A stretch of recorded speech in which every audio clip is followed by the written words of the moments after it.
weekend before spending the past couple of days with advisors.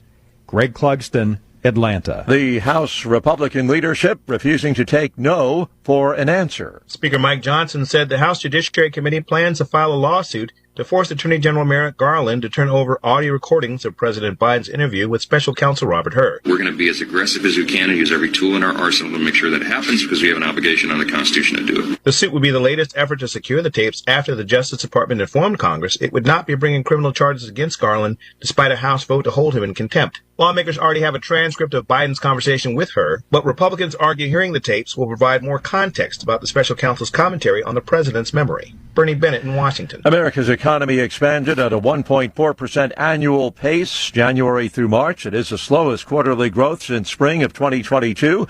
It is a slight upgrade from the previous Commerce Department estimate.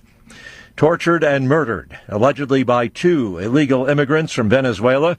12-year-old Jocelyn Nungary to be laid to rest today. A service in Houston. On Wall Street this morning, the Dow futures down 88 points. Nasdaq futures are off 13 points. More on these stories at townhall.com.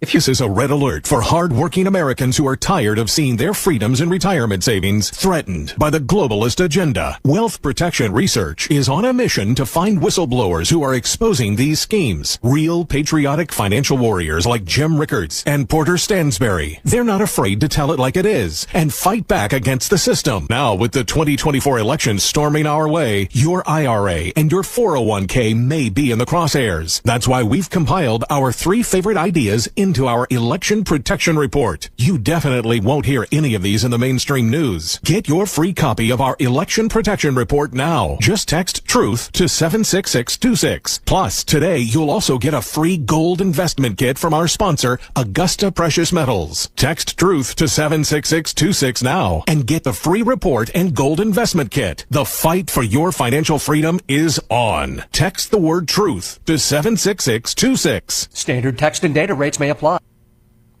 Despair and danger for civilians eking out a miserable existence in Gaza. In Gaza's tent camps for displaced families, children trudge through water contaminated with sewage and climb growing mounds of garbage. People relieve themselves in pits cut with burlap, with nowhere nearby to wash their hands. One displaced woman from Jabalia told the AP, "It's as if the air we breathe is dirty, and when you're outside the tent you can see the dirt." Israeli authorities say they're engaging in efforts to improve what they call the hygiene situation, but relief can't come soon enough. I'm Karen Shamas. Swedish police looking into the unexplained deaths of 3 men who died within a short period after working at a local electric vehicle battery plant in the Arctic. Investigators want to find out whether the deaths are somehow linked. News and analysis at townhall.com. A pandemic-related food fraud case out of Minnesota involves hundreds of millions in taxpayer money. The U.S. Attorney's Office and the FBI has announced that 5 people, including a man acquitted at trial, have been charged with trying to bribe a jury member with a bag of $120,000 in cash. The bribe attempt brought renewed attention to the trial of 7 Minnesota defendants accused of coordinating to steal more than $40 million from a federal program that was supposed to feed children during the coronavirus pandemic. With more than $250 million in federal funds taken overall, only about $50 million has been recovered. I'm Shelley Adler. A wildfire in Oregon's high desert is growing rapidly. Officials urging evacuations of hundreds of homes. The Deschutes County Sheriff's Office says evacuation alerts have gone out to 1,100 homes and businesses. More on these stories, townhall.com.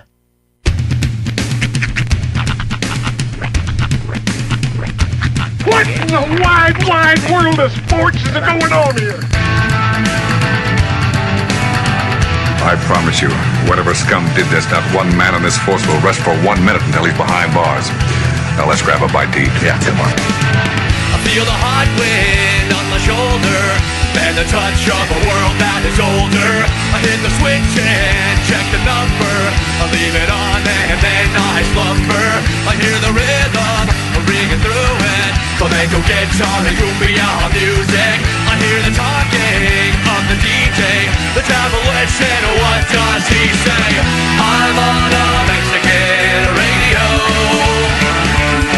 I'm on a Mexican radio. Broadcasting live from high atop the J.P. White Building in downtown Roswell, New Mexico. It's Mornings with Mike Winters on 106.5 Roswell's Talk FM. Is that what I sound like when I talk? Now, here's your host, Mike Winters. And good morning, one and all. Welcome to Mornings with Mike Winters. I am he. That would be me, Mike Winters. Happy Thursday, everybody. Yeah, buddy. Yeah, Thursday. Got a little kind of weird weather last night. With the storms and wind, and I saw a couple trees and things got blown over or hit over. Lightning. It rained just enough to get everything a little bit wet. In fact, I went outside to roll up my windows, and it almost felt like you know how, and I think about this scene so many times in my adult life.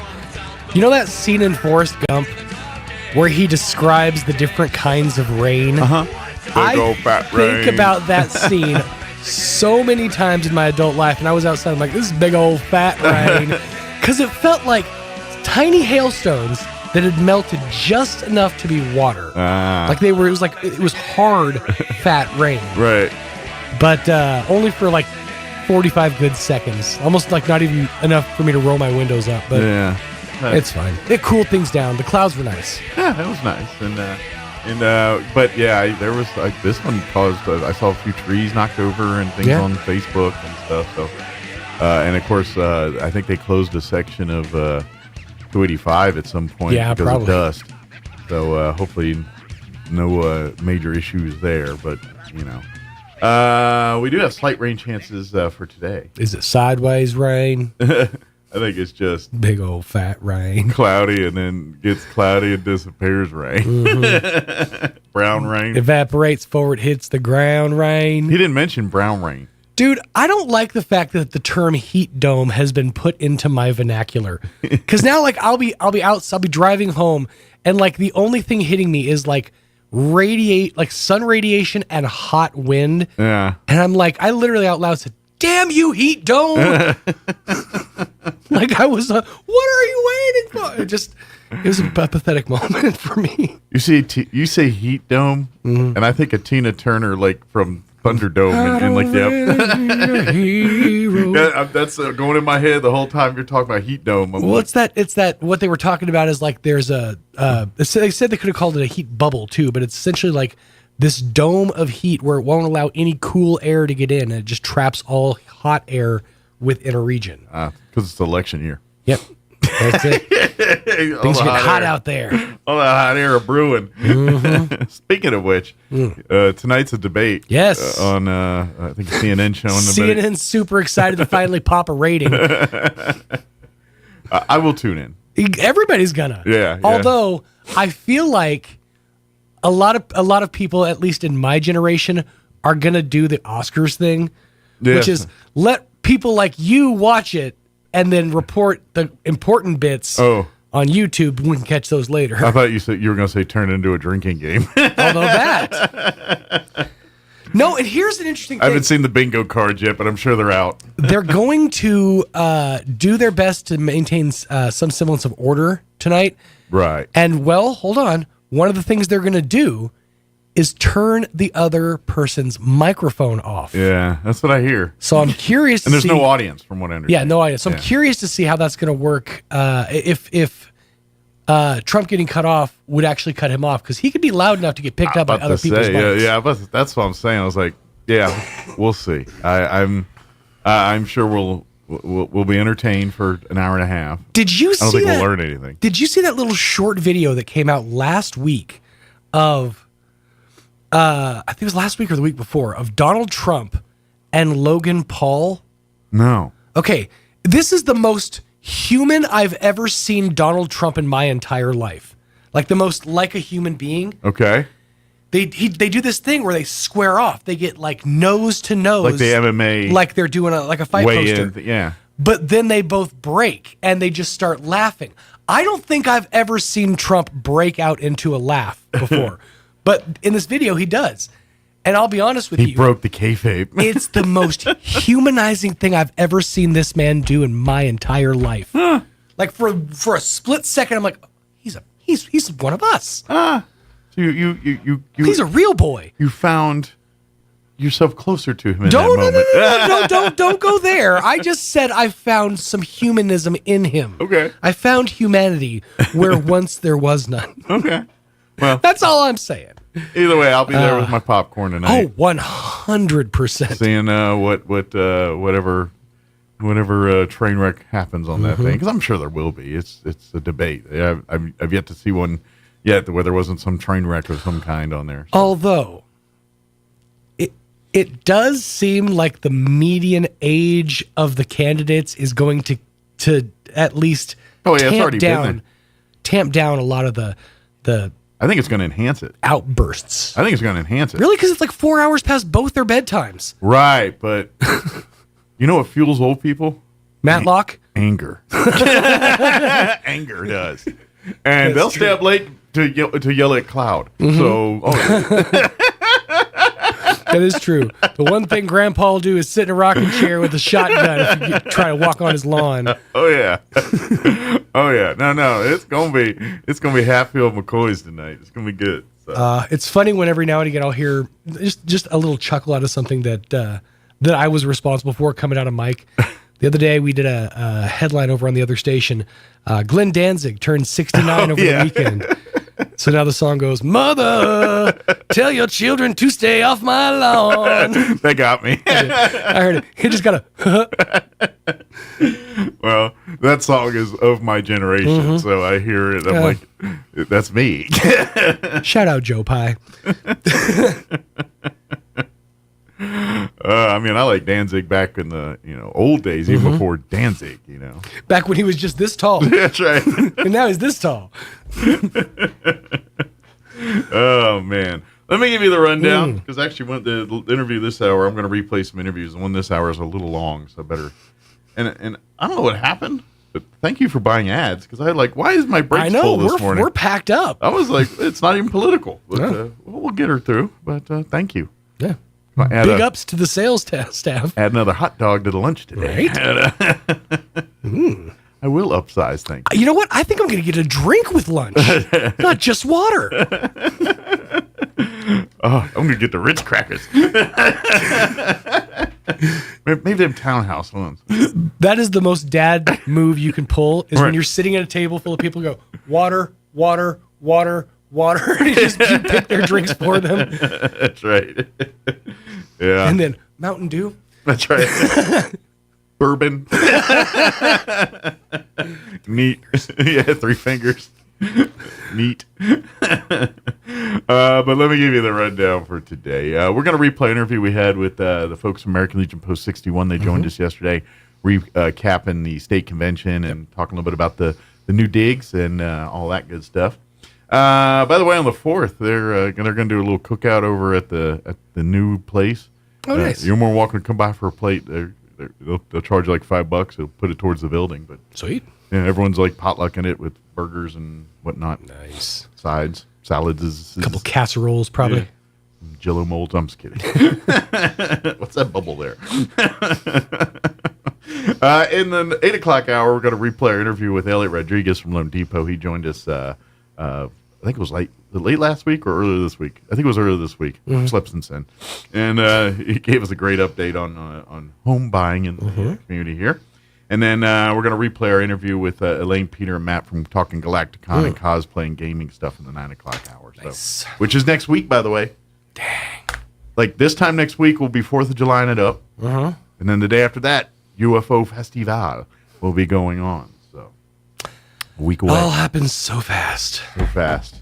All right, 7:15. Let's take a look at yours and mine and our weather. Here it is. I'm meteorologist Steve Hamilton with your Pecos Valley weather. Pretty hot today, upper 90s and low 100s. We'll get sunshine most of the day, but we could pick up a late-day shower or thunderstorm, but rain chances are fairly low. Overnight, some lingering cloud cover, mid to upper 70s, and then a few showers or thunderstorms, at least a possibility tomorrow afternoon. We should have sunshine, though, and our afternoon high about 105. That's your latest forecast. I'm meteorologist Steve Hamilton. Thank you, Steve. Currently 77 degrees here in Roswell. Humidity is at 66%, with winds currently out of the east at 10 miles per hour. For today, there is a 20% chance at afternoon showers and thunderstorms, mostly sunny. 101 the expected high today, with south winds 5 to 10 miles per hour. Tonight, chance of rain bumps up to 30%, maybe before 9 p.m. Mostly cloudy with an overnight low of 76 degrees. South winds 5 to 15 miles per hour. Friday, mostly sunny, hot, high of 104 tomorrow. South winds 5 to 10 miles per hour. Tomorrow night, partly cloudy, looking at an overnight low of 76 degrees with west winds 5 to 10 miles per hour. For the weekend on Saturday, a 30% chance at afternoon showers and thunderstorms, mostly sunny and a high of 102. South winds 5 to 10 miles per hour. Saturday night, our chance of rain bumps up to 40% with mostly cloudy skies, overnight low 74. Hopefully, those rain talks don't interfere with the big fireworks and drone show and picnic happening at Cielo Grande with Church on the Move. Veterans Dinner over at Church on the Move also happening on Saturday. But I believe most of that is indoors, so that shouldn't be impacted one way or the other. But hopefully weather cooperates for drone show and fireworks Saturday night. Sunday, sunny and a high of 97. And Monday when you head back to work, sunny. Is back right around 100 degrees. All right, 7:17. We're going to take about a 3-minute break, and then we're going to play our interview with the American Legion Post 61 family. Don't go away. You're listening to Mornings with Mike Winters. Hi, this is Jim Gill from Roswell Seed Company, here to announce that our geraniums are ready. So now the great debate begins. Are they pink or are they raspberry sorbet? Are they orange or are they Caribbean coral? Well, whatever you call them, they're the prettiest geraniums anywhere. We raise them in our own greenhouse, then send them home with you to brighten up the world. So come get yours now while the selection is best. Don't worry about the silly names. I heard that. Yes, dear. Coming, dear. Right away, dear. Of course, you're right.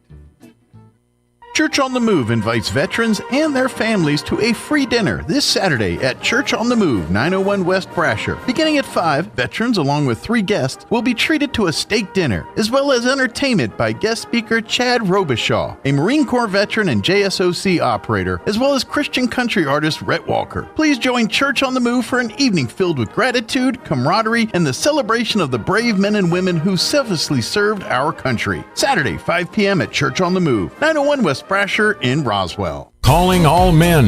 June is Men's Health Month, and Artesia General Hospital wants you to step up and take care of your health.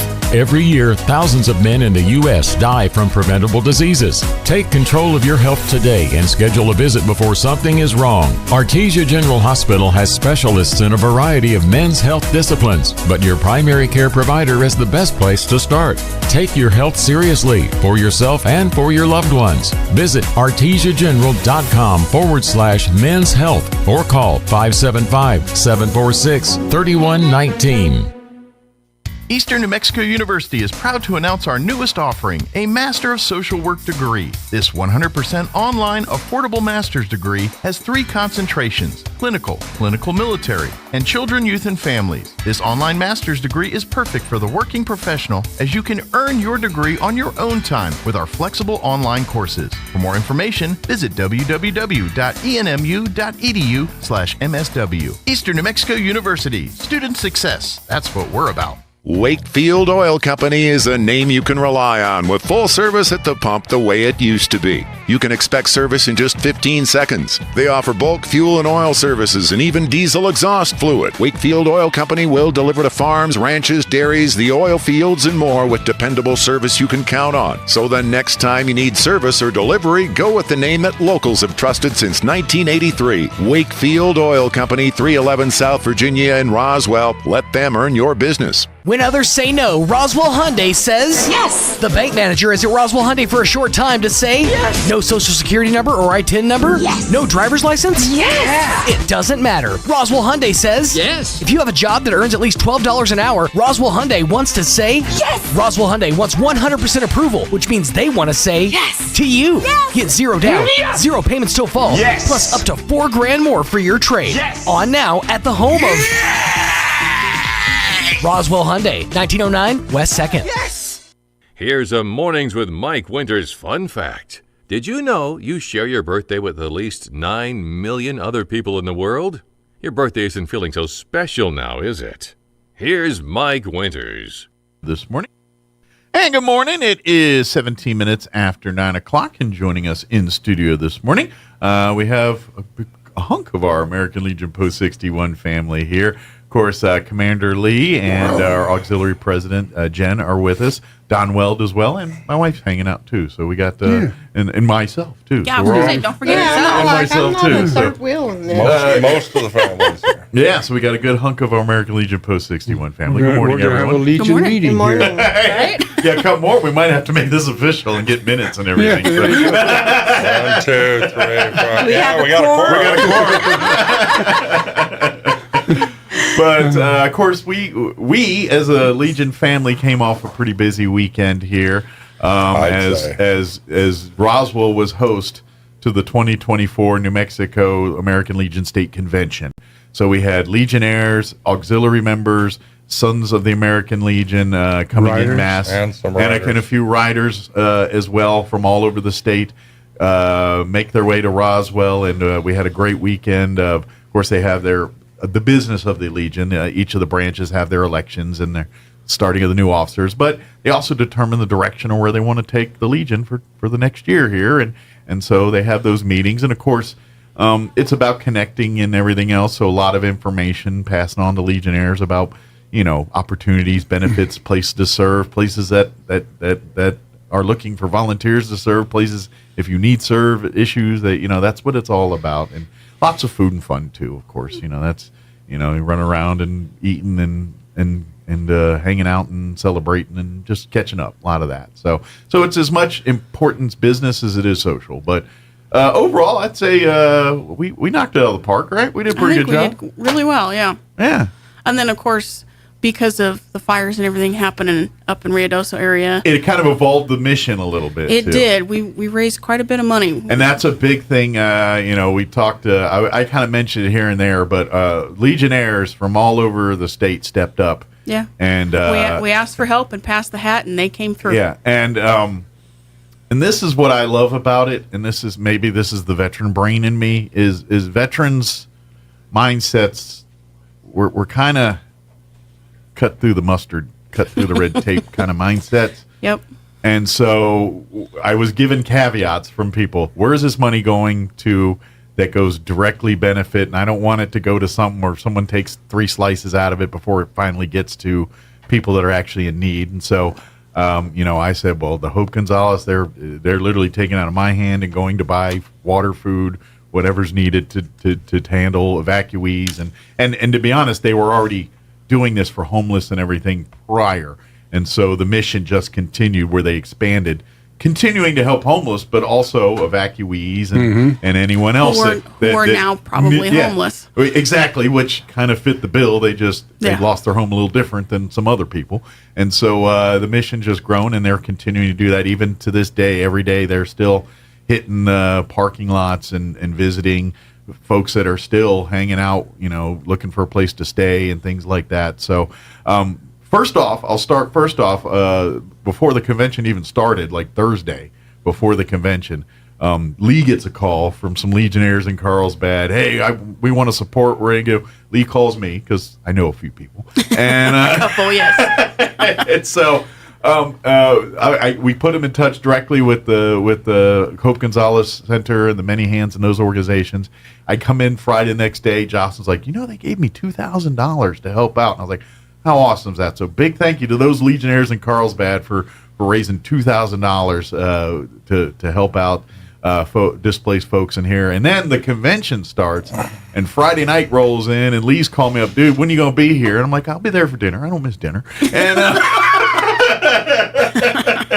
And and he's like, and he goes, I got money to hand you, and he hands me close to $800 cash. No, it was about $9. Whatever it was. $870 or something. No, it was more than that. It was $980, and then I got $970. Yeah, and then I got another $20 bill Saturday morning. I got to give you the 20. I don't have it on me right now, but I'll pass along. It was about $990 roughly. It was just short of $1,000. So we're able to hand him another close to $1,000 in cash, and then of course after our barbecue, we way over ordered, and we thought. Well, we had 120 people sign up for it, and everyone's on a diet, I guess. But and then we donated the leftover barbecue. So we had a couple tins of barbecue and some slaw, and so that was eaten up. They were doing matter of fact, they were doing an event out at the skate park that night where they had evacuees and homeless and just everybody there, just hanging out and having some fun entertainment, and at the same time helping people that coming in needing help. So we fed a bunch of people Friday night too. It's what we do. So big thank you to our Legionnaires from all over the state for rolling in and not only coming to state and participating, but supporting New Mexicans with their generosity. That was a big thank you to them. And the thing is, they're not doing it for the attention. They literally here's $5, whatever, and that's how it happened. Yeah, here's $5. Here's make sure it gets to whoever you need to, and that's all we need to say. But and they're fine with that. But that's just want to point that out that these folks do this kind of stuff, and they do it under the radar. They're not doing it for a press release. Well, they're not we doing did this on top of the rest of the stuff because we collect money for children and youth. Sure. We collect money for that's just our day job. Our different programs. We have Legion Baseball, Boys State, Girls State, Oratorical. Yeah. I mean, we raise money for everything. And Legionnaires themselves, the individuals, they're not necessarily rolling in money. No. Most of them are getting by. And Sure. that's about it. They're living, and yet they're pulling out $5 here and $5 especially there, some of our older Legionnaires that are probably in retirement age where they're on a very fixed income, right? And but if they got an extra $5, they'll say, well, I'm not going to play bingo priority. this week or whatever, and here's $5 to help out, and that's just the mindset of not every person, but to a person, almost everyone's like that. It's just, and not just the Legionnaires either. The auxiliary helped raise some funds too. Absolutely, the auxiliary. And when I say Legion, I say Legion family. I really mean to say it. The auxiliary raised a lot of money for Healing Heroes. Yeah, they're in direct communication with the firefighters. Yeah, they kind of and this is a uniqueness that is our post 61. Yes, we have a separate, auxiliary. We have, and we have separate meetings and separate accounts and separate tentpole passion projects. Kind of. But at the end of the day, we all help each other for your passion project. So if the sons are cooking pancakes, there's auxiliary and Legionnaire right there with them. If auxiliary's selling poppies, there's Legionnaires and sons right there helping as much as we can. Right. It's kind of not every Legion post works that way, but don't. Yeah, but and so it part of my brain has to train on that because yes, when I say the Legion, I look at it as all of the Legion, but in actuality, the auxiliary has and their own I've said passion this project many around times, and I said it many times over the weekend. I rarely refer to us as Post 61 or Unit 61 or Squadron 61. It's Family 61 because we're all there. Yeah. And it takes all of us to do it. Absolutely. And because I use a lot of words, I do both. Post 61 family. Yeah, absolutely. I use extra words whenever possible. Extra words. Yeah, it's the Post Unit Squadron Family 61. Right, that's me. Yeah. More words equals more important, so you got to add words. Gotcha. Is that the way it works? That's what I've been told. That's why you get job titles. Like I have a fancy job title, but I'm a DJ. Like operations manager is really my title. Like if I on a business card, there you go. It's no different than the military. I was a bomb loader, but man, my title, I sounded like I knew what I was talking about. Well, if you're loading bombs, I hope you do. Well, my official title was Aircraft Armament Systems Specialist. Does that sound like that's a mouthful? Yeah. Wow. I was just a dumb dude that drove bombs I around. thought you cleaned bathrooms when you were in this. Well, that was everybody. I painted rocks, cleaned bathrooms, cleaned poop out of a microwave, which to this day I don't know how they got it in there. Like why would we want to contemplate this? Well, this is military. You turned into Greg Gutfeld suddenly. So let me peel back a curtain here. Thank you. So when I was in the Air Force, sometimes when you only have 1 or 2 stripes on your arms, you tend to do things that you don't want to do because you're an airman, and the airmen are go and airmen. things roll downhill. Yeah. So minions work.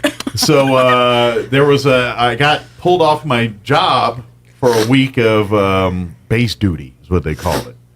And so for a week or 2 weeks, I don't remember what it was, I had to basically work for the base. And so I had to go like clean barracks, clean day rooms and, do stuff like that, pick up trash, paint rocks, whatever mindless activity they had for us. So one of that week I was doing it, I was in one of the barracks common rooms, and we're vacuuming and cleaning and doing what we're supposed to do. I open the microwave, and there is a pyramid of duty right there in the middle. Wow. And here's the part. Yes, it's disgusting and it's gross, but this is the part that stumps me to this day. The poop was in the microwave. It was not on like a rotating plate. It was just sitting there in the microwave.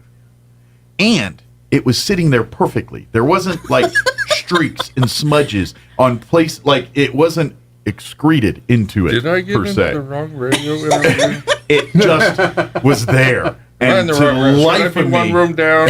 I know this is gross, here? but to the life of me, I am stumped on how they got it in there without creating a mess. It was like perfectly laid there, like a Hershey's Kiss in the middle. I know. And I'm What a stumped. description. And I am stumped to this day how when and I don't know And if you it was had military. to share this quandary with me. Well, Now it's a I'm gonna military wonder. ingenuity that I don't know, and I'm shocked and impressed all at the same Well, time. the thing is, people are going to listen to this hour, not hear anything about American Legion. They'll remember that story. Yes, they will. And the person that did that is probably an aeronautical engineer. Probably. It's working for NASA right now. Oh, Lordy. But yeah, Anywho. From some level, anyway. It's a military story. But Yeah, somewhat. But yeah, I was impressed by that. But it goes kind of back to what I'm saying. Military people find a way to do things sometimes, and that's just how how it is. Moving on, we are planning. Pun intended. Moving on. We are planning on a July 4th barbecue at the new post. Yeah, we're gonna Celebrate the 4th of July. Hoping to get some donations from Albertsons, maybe Sam's Club or Walmart or something, and see if we can cook up some hamburgers for cheap. Yeah, and have a little party down kind there. of break in our new facility and folks if you've not heard. We Post 61 family, using extra words again, have found a new home. There's no barbecue there right now. Yeah, nothing right now at the moment. I mean, no microwave there either. Yeah. No cooking utensils or appliances there. Nothing there. But and it's we getting have less all the time. That's right. But we have a new building. It's on East 2nd, and it's if you know where the Farmers on East 2nd is, 605 East it's 2nd. right across the street from there, and that's kind of the best landmark I can give you is Farmers on East Hats off 2nd. to right Job across. Corps. They've been out there almost every day helping demo the two buildings out there. They're Yep. just going to town. They are there today. Absolutely, and so if folks are tearing listening out some there, rafters. Nice. folks are listening out there, you want an organization you want to support, and you're looking to go, Job Corps, those folks are not only helping people find their niche in life, they use those folks to offer services and things to the public and community, much like what they're doing for us here. Because it's really a win-win for everybody, because the Job Corps folks, they're learning skills and trades. It could be construction, could be culinary. Just they have different categories.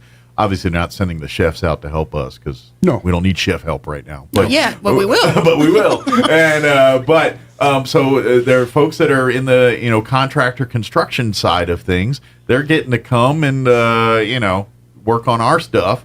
and cement and gain experience. So when they graduate the Job Corps program, they're very attractive to employees and things like that. So it really helps them, but it greatly helps us too. So big thank you to them, and please, if you're looking for a place to support and having trouble finding one, Job Corps is a good one to help out and get involved with.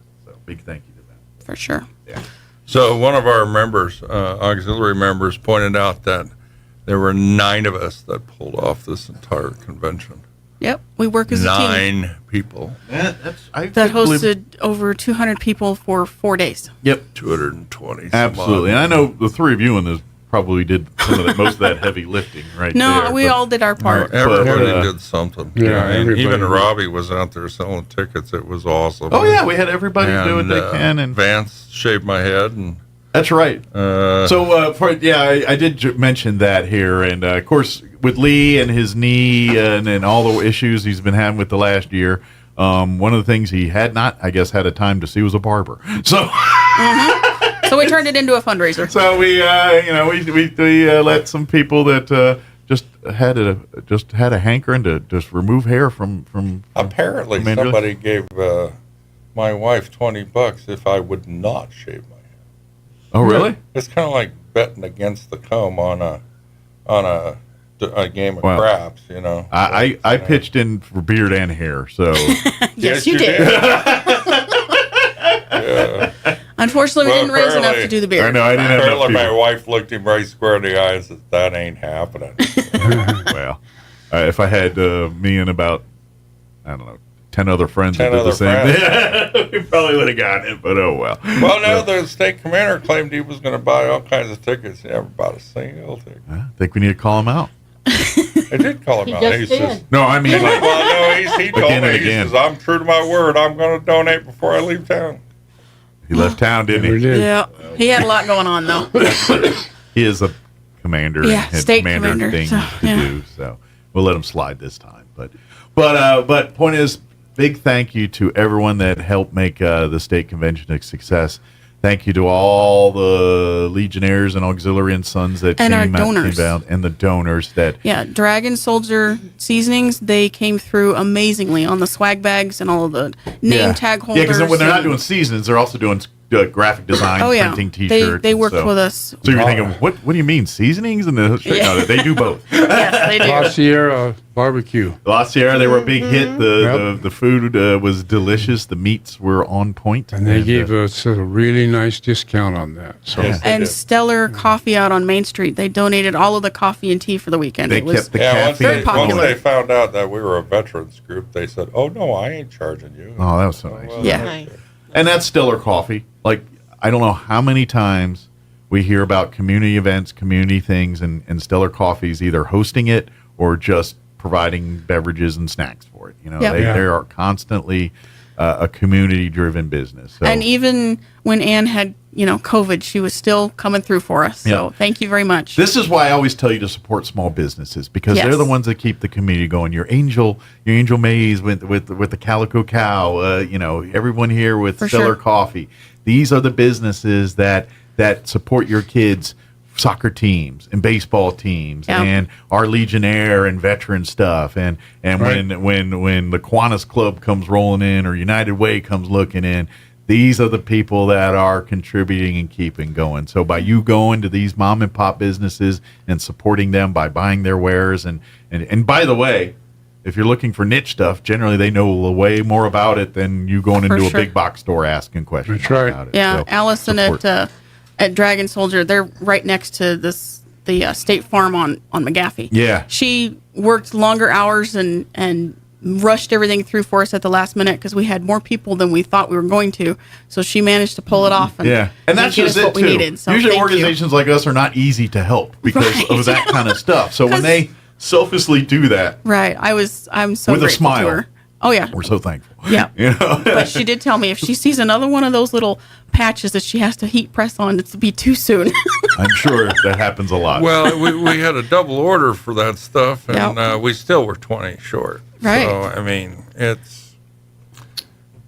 you got to do what you can do. And that is inherently the land of Manada, New Mexico mindset. Mhm. Because I wish the problem we were just talking about was unique to us, but every single person that holds any kind of event, in particularly Roswell in southeast New Mexico, are dealing with the same things. Like, concert promoters hate us because they're like, what do you mean you're not selling tickets? Trust me, they'll all buy them 2 days before the concert. That's just how it works. That's right. Yes. And so, some of these promoters get nervous, and it's like, welcome to Roswell. Yeah, don't cancel the event until like day of. So we are very thankful to the businesses that support even the last minute stuff. I had Very much so. 30 or 40 calls the day before because of the fires.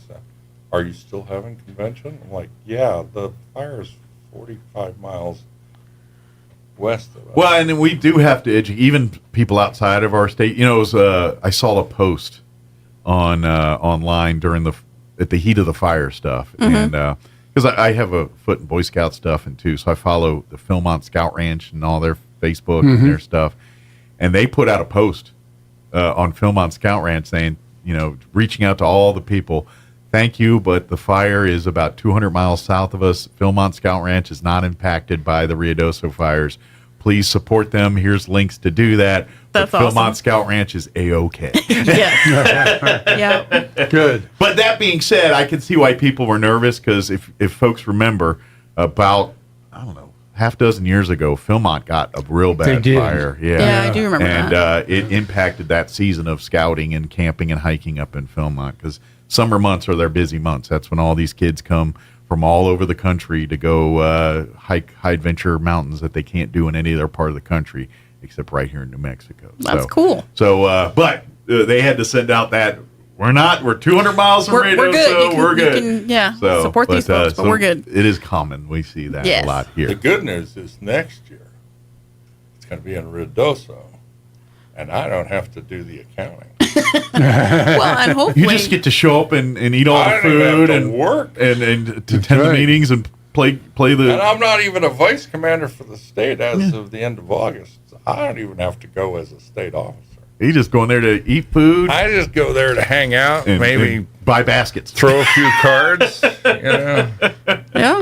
Well, if nothing else, hopefully about a year from now they'll be built up enough so that when we have an influx of Legionnaires family, it'll help their economy. Sure, So that's what I'm hoping for. Absolutely. Well, two things that Legionnaires do like to do on occasion is drink and gamble. So there's lots of opportunities to do both. Well, and they go visit the shops and stuff too. Oh yeah, they'll do that too. Yeah. But the drinking and gambling will be very popular. I want to visit one of the fabric shops up there. Yeah. I I do projects want in to mind. put out a shout out to Lou Mestis. I hope he's doing better. He was unable to attend the conference. He's out at Post 28. Yeah. And he went into the hospital again. He was on dialysis. So I hope he's doing a whole lot better. And Orlando's granddaughter, I hope she's doing better. She was in a hospital. Well, in they're both servants, Lubbock. and they're always constantly involved in things in our community, either through Legionnaires, Louis with schools. I mean, these Well, I folks just are wanted to constant community. So yeah, we're say praying. keep them in their your thoughts, and hopefully they'll improve. Another This one is good. Dave Hine, a member, Oh, one yeah, of our members. He recently had a heart attack. Right. He's also our He's out of the Boy Scout hospital. man. Yeah, and that one I found out about that last week when I was talking to you. I think when you were on the radio, and I was like, "Oh, really? I didn't." Know. It happened while I was out of town, and he's another salt of the earth, good guy, just involved with Big with Boy Scouts. Yeah, he's a kind of an emeritus scout guy. But we have a brand new member, Sons of the American Legion. Oh, brand new son. Brand new son, literally. Nice. Just popped out of the womb. Oh, and is now a member. Yes. Nice. The Sons of the American Legion. Awesome. Squadron 61. Yep. Very good. We'll make him Sergeant Arms. Right. Well, it's her Great grandson. Yeah. Our Sergeant Arms is now 2 months old. our incoming Sergeant Arms. Yep. Actually, I think he's a member at large. Nice.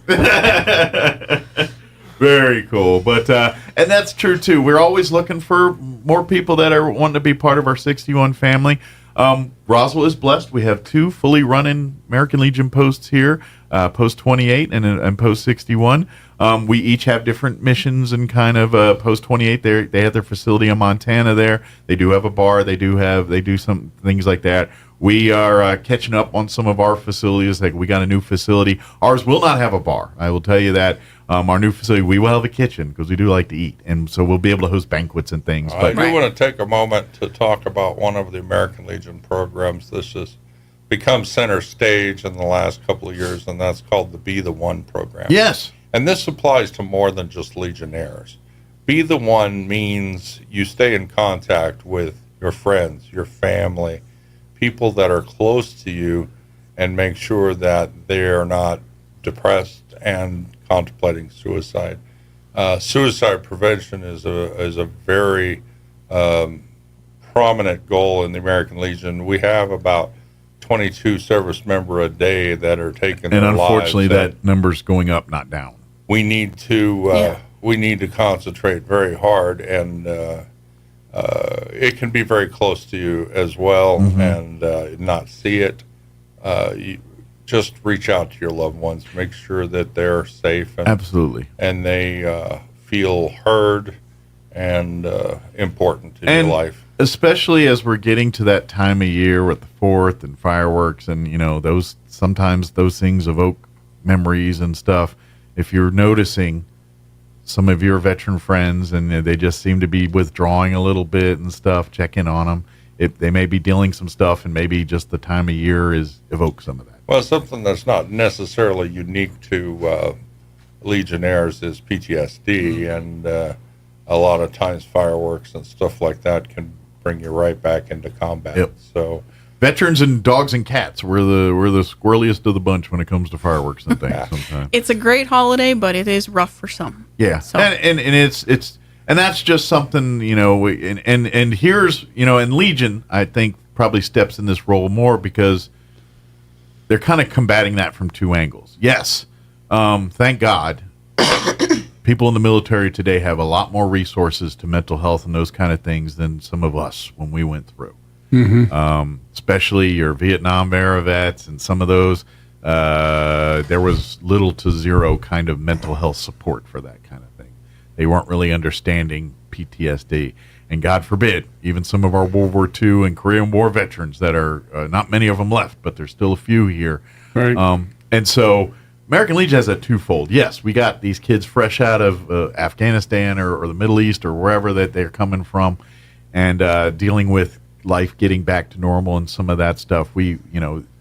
Yes, that's very much in the forefront, but we can't forget our Vietnam vets and our Korean War and World War II vets that, okay, they've had some years, but sometimes that creates more festering, not less. And they didn't have the luxury of having people rushing to support and talk to them. Oh, and now we have Iraq and Afghanistan veterans. Those era people were basically told to suck it up, Buttercup. And that's what they did. For the most part. But at some point... But they also have a lot of resentment. Exactly. And so this make is sure you reach out to them and thank them for coming home. And checking in on them. And when those certain moments in life happen that might evoke some of that stuff, just be the sounding board. Be there for whatever that person needs. Maybe it's nothing. Maybe it's just, hey, let's go have a beer. Or maybe it's, do we need to do something more now? And by the way, we're going to be at Farmers Market here pretty soon, so look for us out there. I believe peddling our wares. The Saturday after UFO Fest here, everything kicks off for the Downtown Farmers and Garden Market, and American Legion Post 61 family will be there with, are we planning like steering wheel covers? What kind of things are we planning for this year? I'm not going to say what we're planning because we're keeping it under I can't speak for the auxiliary. Well, that's why I looked at Jen. When of the three that know, it would be Jen. Well, yeah. No, we have some. We worked really hard on some decorations for the convention, and we're going to use those as a fundraiser because they're really cute. Excellent. So we figured we'd peddle those, as you say. But don't worry. What people really come for, we'll have some of those too. Yes, the baked goods. Yes. Yes. Yeah. Yep. Yeah, the cookies will be there. Yes. Yes. Joy and her grandkids are already gearing up for Friday evening baking sessions. And from what I hear, Lee will be rolling around. The cookie pusher will be on duty. He will be rolling through hawking cookies and brownies or whatever we have. That. Yeah. And apparently Mike roped me into Galacticon too. So. Yeah. Yep. If you want to come and meet, Lee is actually going to be at Galacticon all weekend. And because when Lee's not being commander and everything, he has other gigs, but he's an author also is one of his. And so he's got not one but 2 books that are released here that are science fiction. Hoping they'll get here in time because Amazon, I was on the phone with them. I'm like, I have to have them by this day. Well, and they're like, you might have to do the Kenner Star Wars toys thing all over from they 77. said, you're going to have to join Prime. I said, okay, I joined Prime. And then they said, maybe. And then a big robot that transforms into a tractor trailer showed up at his house and said, Commander Lee, roll out. That's what I'm worried about. I'll be sitting there at Galacticon and say, hey, I wrote 2 books. I don't have any, but here you go. Yeah. But definitely come check him out and come. It's definitely, when you're doing your UFO festival things, make sure some of it's spent in the Galacticon building. If nothing else, take a break in the air conditioning. I was about to say, especially around July 6th here, about 2 in the afternoon when it's like 106 out, and you're like, man, it's hot. And then you go into the convention center, and it's like the freezing cold. And by the way, this one right here, she's the one that pushes me to write. So yeah, I'm already asking him about the third book. She wants me to write book 3 because apparently, according to Charlie Stewart Rice, the cliffhanger was a little too big of a cliff. Oh. Well, you're going along great, and all of a sudden, nada. Yeah, that makes people mad. You leave them hanging. Yeah, so we got to write book 3. When I got over 100,000 words, it was time to start wrapping it up. So. Yeah. We don't want to call you the M. Night Shyamalan of authors. Please don't. Have you even read the first book yet? I have not yet. No, I need to get finished. Well, I screwed up because I forgot to pack it. I was mad at myself, and I ended up having to read a Howard Hughes book, which was fine, but that's not what I wanted to read. Oh, on your vacation? Yeah. Howard Hughes, now that was an interesting individual. Oh yeah.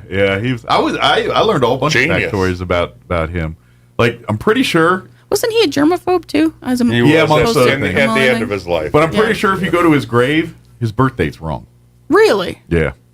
They some believe he was born on Christmas Eve. I don't remember the year, but most historians are like, he was actually born a few months before that. Oh. So, I have but his birth date on his gravestone is probably inaccurate. Interesting. Amongst they say the same thing about Jim Morrison's grave at the Marshall. So. Yeah, there's a whole lot of like I read the whole part about how when he died, because he was in Mexico, his last months he was holed up in some hotel in Mexico in a room with no light and all that. Odd. And so he was basically bedridden and he had a team of doctors pumping him up with drugs and everything else. And finally he started going downhill and they were going to fly him to Houston, and he actually died on the plane from Mexico to Houston. When he landed in Houston, he was dead. Huh. So, I had no idea. Yeah, but anyway, I'd heard different. So. Yeah, this was from the biography. So. Oh, I believe you. Yeah. So, anyway, there's lots of famous people have lots of quirks, twisted and endings in their lives. Yeah, and his stuff's of legends because he was a billionaire and he was in the spotlight for so many years and known and loved by so many people that some stories get twisted, some don't, embellished a little. But he was definitely a man that he certainly made an impact on the aircraft industry. Yeah. And he did so many amazing things, but yeah, he was a hot mess mentally. Especially towards the end there when he was getting more crotchety and set in his ways and that's. But anyway, that's every veteran you've ever described. Pretty much.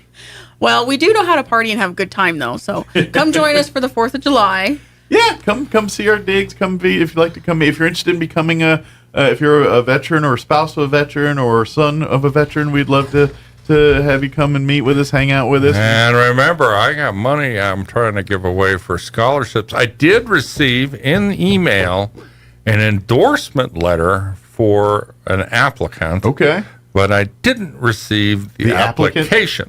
So the applicant has got everybody on their team rooting for him except for the applicant. So it's time to maybe some of those folks need to get that fire going and give get them the a applicant. nudge. Because we love the recommendations, but at the end of the day, the applicant has to be the one that applies. That's right. That's got to be the rule here. We can't bend that one. But RoswellLegion.org, you can go there and get the application. See what we normally meet the first Mondays of the month, but the first Monday of this month is Thursday. Or first Thursday of the month. I'm sorry, first Thursday of the month.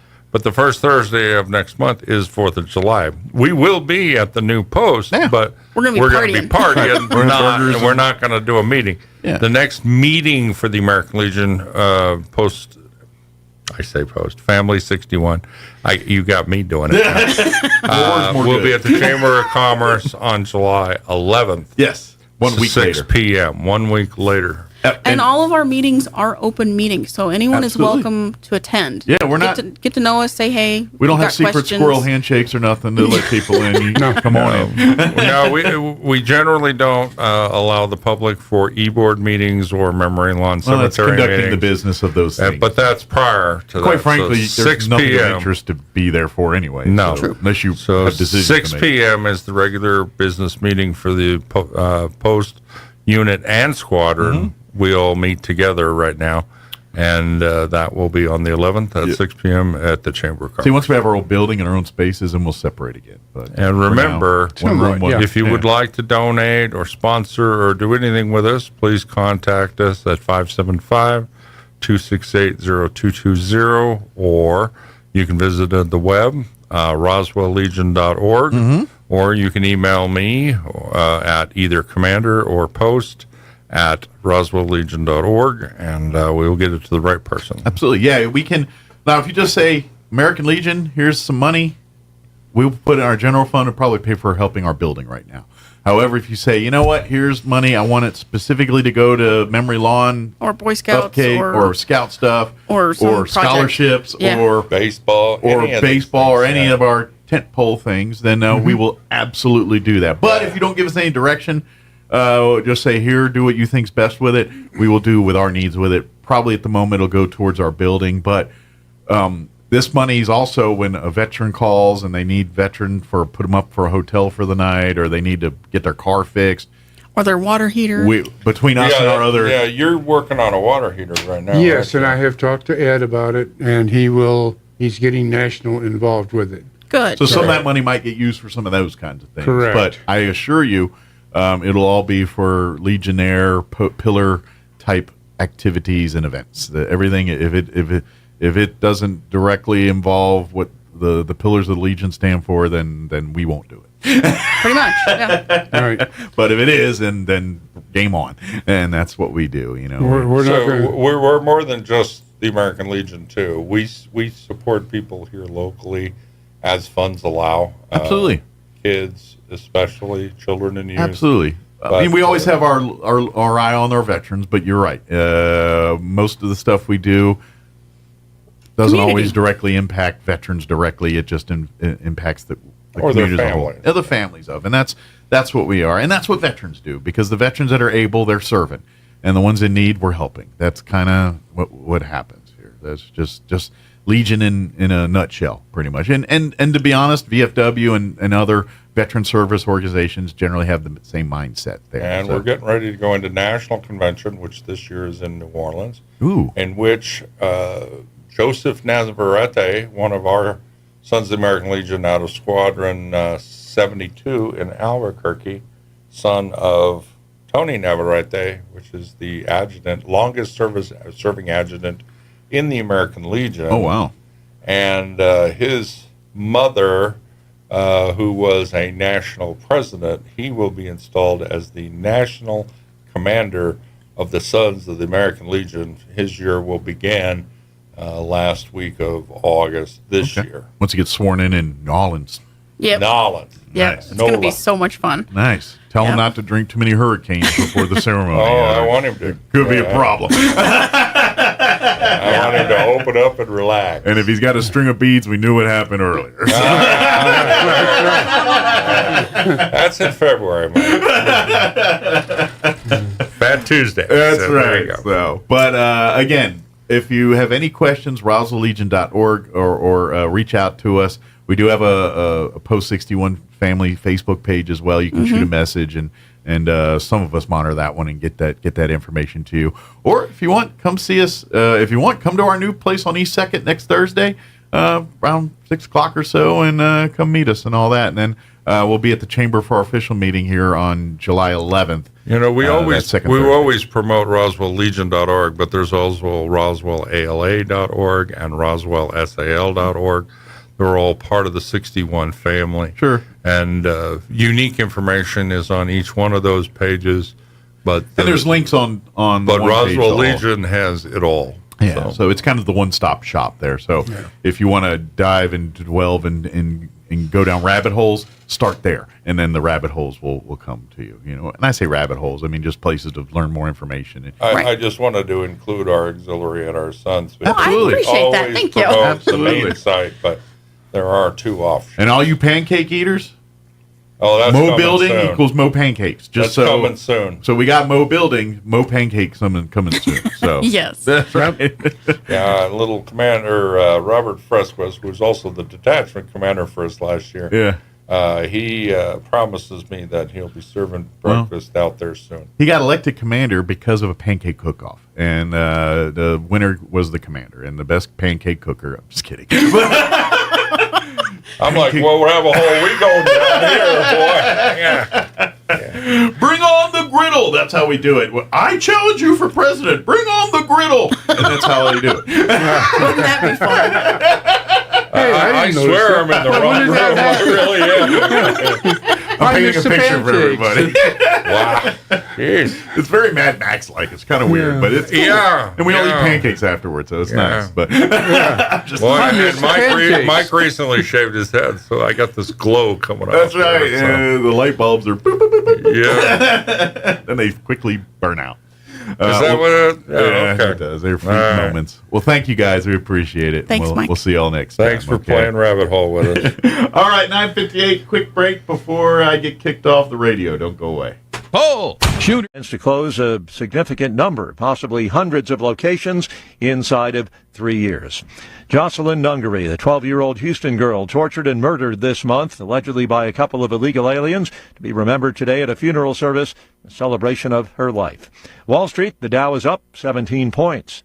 More on these stories at townhall.com. Here's an important message from the Diabetes Solution Center. Do you like pricking your fingers to test your blood sugar levels? No one does, but it's important to maintain your health. And now, by wearing a small remote device called a continuous glucose monitor, or CGM, you don't need to prick your fingers anymore. It's easy to use and helps you make more accurate diabetes treatment decisions. If you are testing your blood sugar 3 or more times daily, injecting insulin, or using an insulin pump, call the Diabetes Solution Center right now. And if you have Medicare or most major insurance coverage, you may be able to get a new CGM at little to no out-of-pocket cost. Shipping is free, and we'll even bill your insurance company for you. If you are testing your blood sugar 3 or more times daily, injecting insulin, or using an insulin pump, call the Diabetes Solution Center right now to learn how to end the painful finger sticks and get your own continuous glucose monitor, or CGM, at little to no out-of-pocket cost.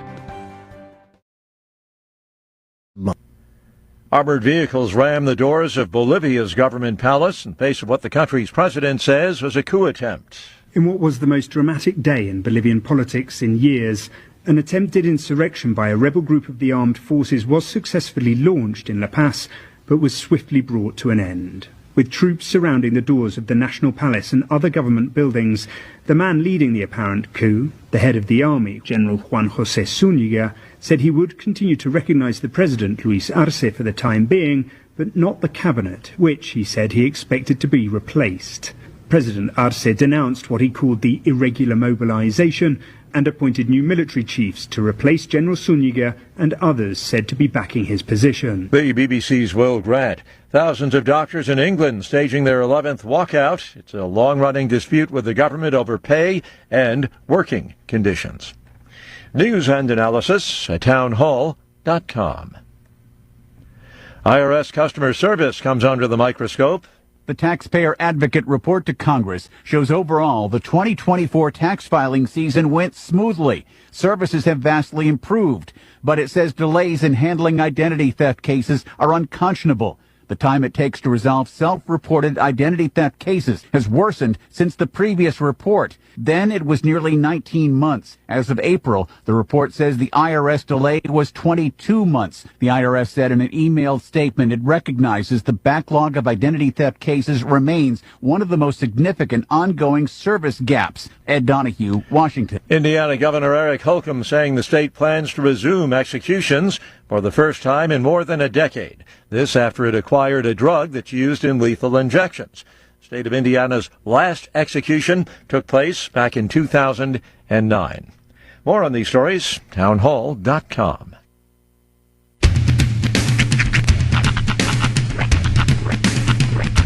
What in the wide, wide world of sports is going on here? I promise you, whatever scum did this, not one man on this force will rest for 1 minute until he's behind bars.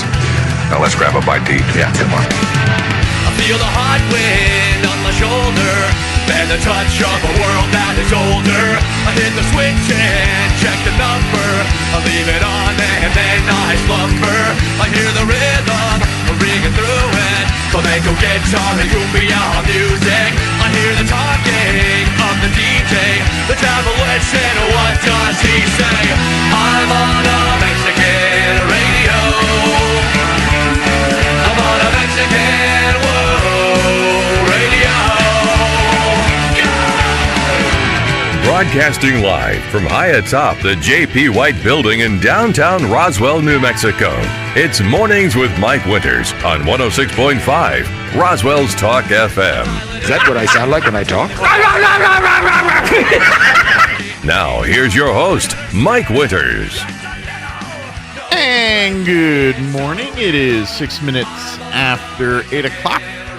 Welcome to hour number 2, which I think Sean's not here. He's running an errand, so Jocelyn's on the case. The Deuce. There it is. Thank you, Jocelyn. Of Mornings with Mike Winters, right here on 106.5 Roswell's Talk FM. Happy Thursday, everybody. Hope all of you are having a wonderful Thursday so far. Got some weather last night. Hopefully everyone made it through okay. I did see some few trees and things get hit. They had the dust storm. Looks like I think they closed part of 285 yesterday because of dust and things. So hopefully everyone made it through that okay.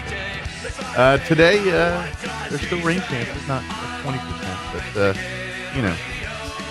New Mexico, we do that. So, a couple things I want to put on your radar before I kind of get into the meat of the show here. Next week, a deadline is coming up. The Historical Society for Southeast New Mexico, they're having their 42nd annual Heritage Dinner. The date for this year's Heritage Dinner is Tuesday, August 13th. Now, you know what you're saying. Till June. I got to get to the 4th of July. UFO Fest. Etc., etc. I hear you. However, next week, the Heritage Dinner, the deadline for RSVPing is coming up July 1st here, which is next week, by the way. This year, the Heritage Dinner and the Historical Society will be honoring Troy Hayes. Troy and, his family, the Hayes family, they've been doing many things in the community. One of the big things that most people would know about would be the scholarships of the Historical Society. That every year they give out thousands of dollars through the Historical Society. Was Troy Hayes and the Hayes family. That's the reason that happens. And there's many other things that they do too. But anyway, so we're having the Heritage Dinner to honor them. It's going to be a drive-through event. Per the request of our honoree this year.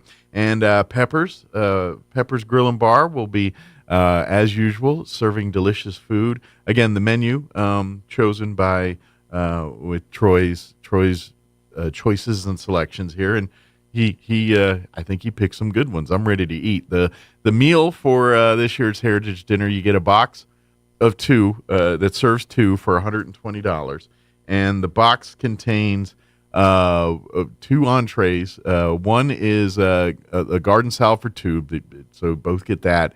Jumbo shrimp cocktail appetizer for 2, so you get to share that. Then you got an 8-ounce prime rib entree with au jus and creamy horseradish, and then a chicken arpois entree served with baked potato, individual loaded toppings, vegetable medley, roll, and butter, plus a chocolate brownie dessert for two. Also get to share. But you can get a box for $120, and that serves two. They also have the dinner bundle for $600, and that serves 10 people. So you get 5 boxes, and includes a special bag, gift bag commemorating the delivery. Delivery also available. We can deliver those boxes separately, or all 10 want to go to one place, or get 2 here, 1 here, or whatever. We can do all that for you. But you got to RSVP by July 1st. You can do so by calling the museum at 575-622-8333. Again, that's 575-622-8333. You can also shoot Amy McVeigh-Tejas an email, historydirector@outlook.com. Historydirector, all one word, @outlook.com. Shoot her an email, and she'll get you everything you need to do to get registered here. But like we said, the RSVP date is coming up next week on July the 1st. So that's what we're dealing with there. Just want to let you know. 10 minutes after 8 o'clock, here's what we have on tap for this hour of the show. Here in just a few, we'll get you up to date with the weather and all that.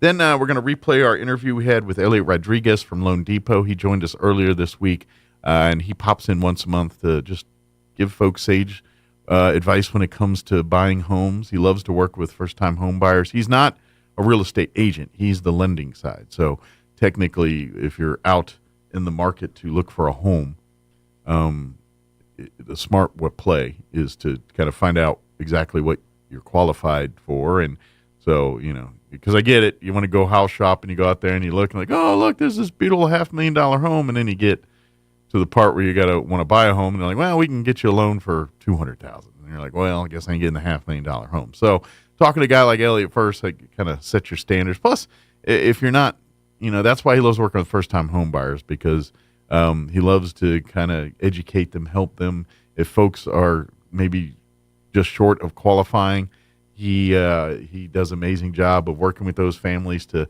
get them to where they qualify for their first home. So Elliot will we'll play his interview, another great conversation with him here in just a bit. Later on in the hour, we'll get you up to date with news of the local variety, along with your Wall Street business update and whatever else we can come up with for this hour of the show. Before we do that, let's go ahead and take a look at your weather. Like I said, it's going to be hot with some rain chances for us here, so enjoy. I'm meteorologist Steve Hamilton with your Pecos Valley weather. Pretty hot today, upper 90s and low 100s. We'll get sunshine most of the day, but we could pick up a late-day shower or thunderstorm, but rain chances are fairly low. Overnight, some lingering cloud cover, mid to upper 70s, and then a few showers or thunderstorms, at least a possibility tomorrow afternoon. We should have sunshine, though, and our afternoon high about 105. That's your latest forecast. I'm meteorologist Steve Hamilton. Thank you, Steve. Currently, 78 degrees here in Roswell. Humidity is at 67%. Winds are out of the northeast at 5 miles per hour. We are looking at a 20% chance at some rain showers or a thunderstorm this afternoon. Mostly sunny today and a high of 101 with south winds 5 to 15 miles per hour. Tonight, our chance at showers bumps up to 30%. Scattered showers and thunderstorms. They say mainly before 9 p.m., mostly cloudy otherwise, with an overnight low of 76 degrees, south winds 5 to 15 miles per hour. For you Friday, no talk of rain, just sunny skies and a high of 104, so it's going to be warm tomorrow. Winds will be out of the south, 5 to 10 miles per hour. Tomorrow night, partly cloudy, expect an overnight low of 76 degrees. Winds will be out of the west, 5 to 10 miles per hour.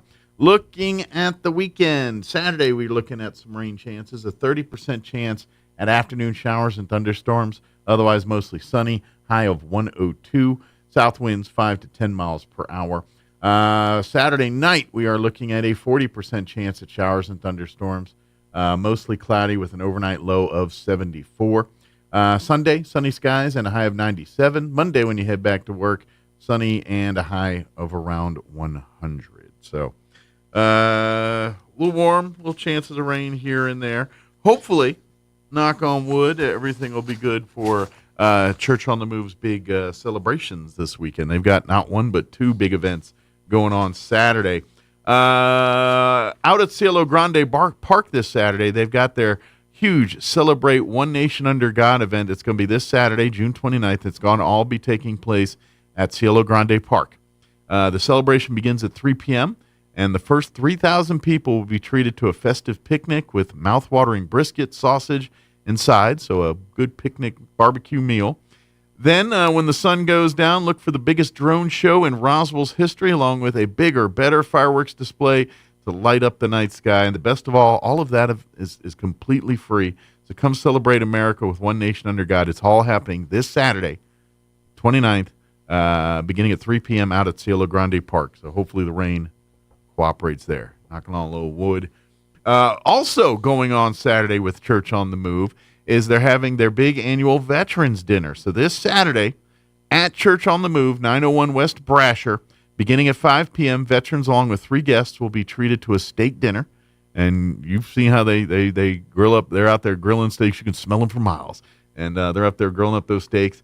On top of that, they're going to have a bunch of great entertainment. Guest speaker will be Chad Robichaud. He's a Marine Corps veteran and a JSOC operator. So he's going to be guest speaking and talking, sharing his story. I believe he's going to focus on a lot of mental health and stuff with veterans and, watching each other's back and stuff that we as veterans, very important stuff there. So that, and then music as well. Christian country artist Rhett Walker will also be taking the stage and performing as well, too. So free steak dinner and a great night of entertainment, all brought to you by Church on the Move. So join them this Saturday for an evening with gratitude, camaraderie, and celebration. 5 p.m. at Church on the Move, 901 West Brasher. So fireworks and barbecue brisket and drone show all at Cielo Grande beginning at 3. Drone show and fireworks beginning at dark time. And then the Veterans Dinner and show beginning at 5 p.m. at Church on the Move, 901 West Brasher. All right, it is 16 minutes after 8 o'clock. We're going to take a quick commercial break. And then on the other side, we're going to play our interview with Elliot Rodriguez from Lone Depot. That's on the other side. Don't go away. You're listening to Mornings with Mike Winters. Pull! Shooters, mark your calendars for the H.F. Sinclair 3rd Annual Freedom Clay Shoot, July 12th and 13th at the Eddy County Shooting Range, benefiting the Artesia FM. As well as entertainment by guest speaker Chad Robichaud, a Marine Corps veteran and JSOC operator, as well as Christian country artist Rhett Walker. Please join Church on the Move for an evening filled with gratitude, camaraderie, and the celebration of the brave men and women who selflessly served our country. Saturday, 5 p.m. at Church on the Move, 901 West Brasher in Roswell. When others say no, Roswell Hyundai says yes. The bank manager is at Roswell Hyundai for a short time to say yes. No social security number or ITIN number? Yes. No driver's license? Yes. It doesn't matter. Roswell Hyundai says yes. If you have a job that earns at least $12 an hour, Roswell Hyundai wants to say yes. Roswell Hyundai wants 100% approval, which means they want to say yes to you. Yes. Get zero down, zero payments till fall, plus up to $4,000 more for your trade. Yes. On now at the home of Roswell Hyundai, 1909 West 2nd. Yes! First American Bank was founded in Artesia in 1903 and is the oldest and largest independent community bank in New Mexico. We have reached a milestone few companies in this country can celebrate, our 120-year anniversary. We thank our customers and our communities for their support and friendship. First American Bank, your community bank since 1903. Member FDIC. A good night's sleep is so important, and issues like sleep apnea make falling asleep and staying asleep nearly impossible, but we can help. I'm Dr. Sarah Usher at Carabelli Dental. With the help of a simple oral appliance, your sleepless nights could be a thing of the past. But don't take my word for it, just ask Lainey. My name is Lainey Smith. I wasn't surprised when I found out I had sleep apnea simply because I had a horrible sleep pattern. I attempted to use the machine and it drove me nuts and I could not sleep with it. And then that's when Dr. Ager told me about the oral appliance. I would suspect I've been using it for 2 years now. In all of that time, I've had less than 10 poor nights of sleep. It's a complete game changer. I feel a lot better because I sleep. This simple appliance changed your life. Call us today to set up your appointment so you can finally get the good night's sleep you need. Come see the team at Carabelli Dental at the corner of 9th and Main in Roswell or call 575-622-4455. You've heard of a Four Seasons room, but have you heard of a Four Seasons window? Jennifer here from Trustmark Roofing and Windows. It might surprise you to learn many windows are built to handle only the cold or only the heat, but not both. In Southeast New Mexico, one or the other doesn't cut it. That's why Trustmark windows are built to handle our 4 seasons climate. Family to celebrate a life in the way you choose. The professionals at LaGrone will ease your stress and anxieties. They'll provide the guidance you need to select a service that's appropriate. And that's what they've been doing for generations, earning your trust and doing the right thing. LaGrone Funeral Chapel and Crematory, 900 South Main in Roswell. Online at LaGroneFuneralChapels.com. Church on the Move invites the community to celebrate One Nation Under God this Saturday at Cielo Grande Park in Roswell. The celebration begins at 3 p.m., where the first 3,000 people will be treated to a festive picnic with mouth-watering brisket, sausage, and sides. Then, when the sun goes down, get ready to look up for the biggest drone show in Roswell's history, along with a bigger, better fireworks display to light up the night sky. Best of all, it's absolutely free. Celebrate America with Church on the Move and One Nation Under God this Saturday at Cielo Grande Park in Roswell. See you there. Here's a Mornings with Mike Winters fun fact. There are 293 ways to make change for $1. Try all 293 on the guy who keeps borrowing money from you. Here's Mike Winters. Morning. And good morning. It is 9:32, and joining us in studio this morning from Loan Depot, Elliot Rodriguez back with us. Good morning, Elliot. Good morning, Roswell. How's life in your world this morning? It's beautiful outside. You know, weather's nice. Kind of rushing here for a minute, but besides that, doing good, staying busy. Good deal. We doing a lot of stuff for the community, so sure. It's been pretty interesting for the past month or so. Well, I know, in the how long you? It's been about 2 years now with Loan Depot. 2.5. 2.5.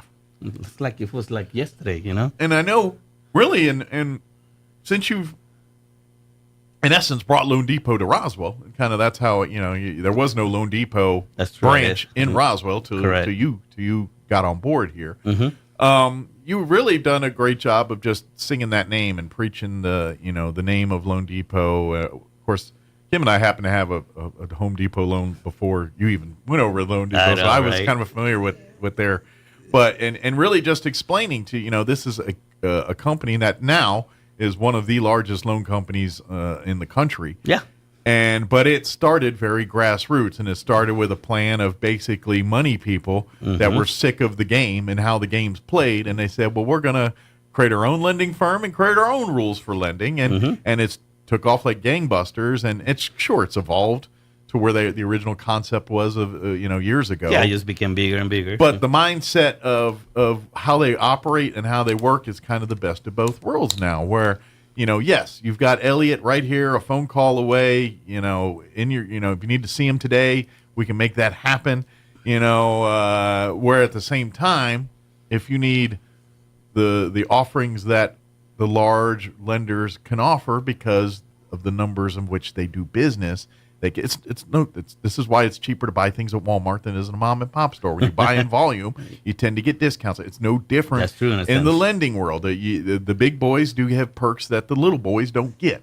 And with Loan Depot, it's kind of you get the little boy mindset with the big boy offerings, if that makes sense to people. Correct. And that's what really the last 2.5 years you've been kind of saying, look, I'm right here. I'm there. I can do all the things that like local service provides. But when you need the strength and abilities of a major national company, that's what's in my back pocket to help you do what you got to do. It's like that. It's like that little thing on the show that says, "We got the time. We got what is it? We got the knowledge. We got the. We have the know-how. We have the know-how. We can do it."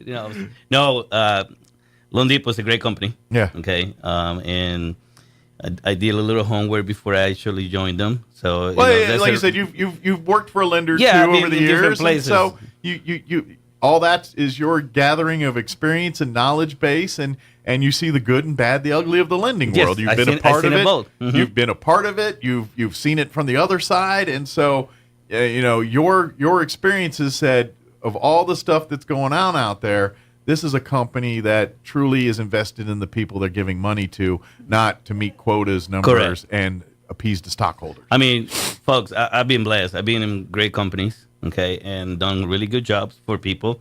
And, I mean, that's like we talk about it all the time. It's like my root, a customer service, provider, to try to help everybody, okay? Absolutely. And I almost want to use some of like the Obama's quotes. It's like nobody left behind kind of deal. You know what I mean? Cliches, but they work. You know, it's very true. It's very true. Absolutely. We want to help everybody. It's a cliche because that's a belief. You know Exactly. what I mean?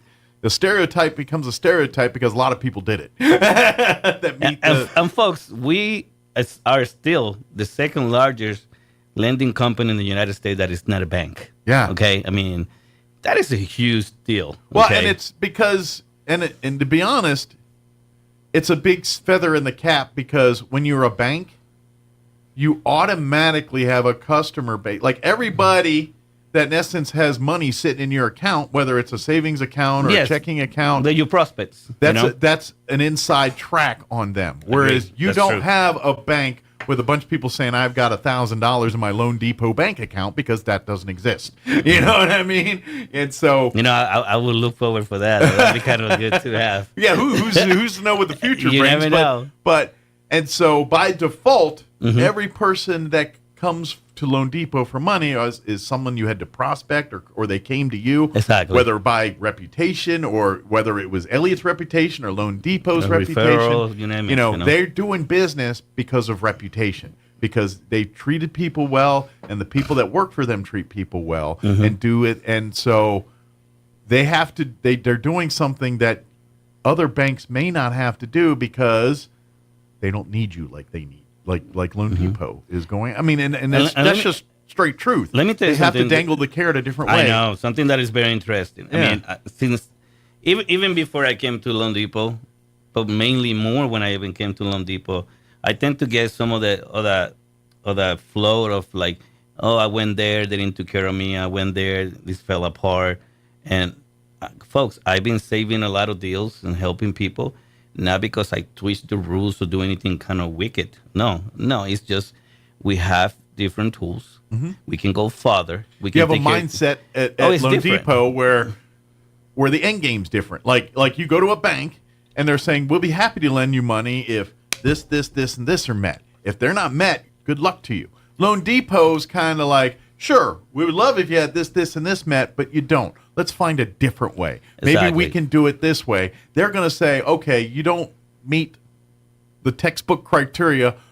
Let's think outside the box to get. Whereas a bank, that juice isn't worth their squeeze. Yes, I mean, they're like, I ain't got time for that. We'll move on to the next one who's already got their ducks in a row or whatever you want to call. And so, and sometimes I'm like, why that's not working again? Because I was like, I mean, even from where the places that I have worked, I always believe of learning everything. Sure. So like what we call, like overlays, it means rules on top of other rules. Okay.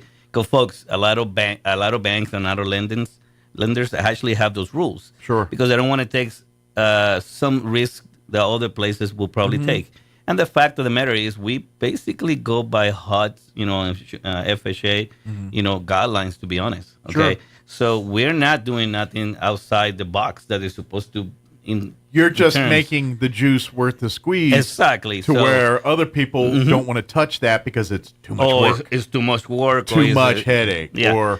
But here's the thing they're not realizing. And this is where this is why I kept telling people, Elliot loves working with first-time buyers and everything.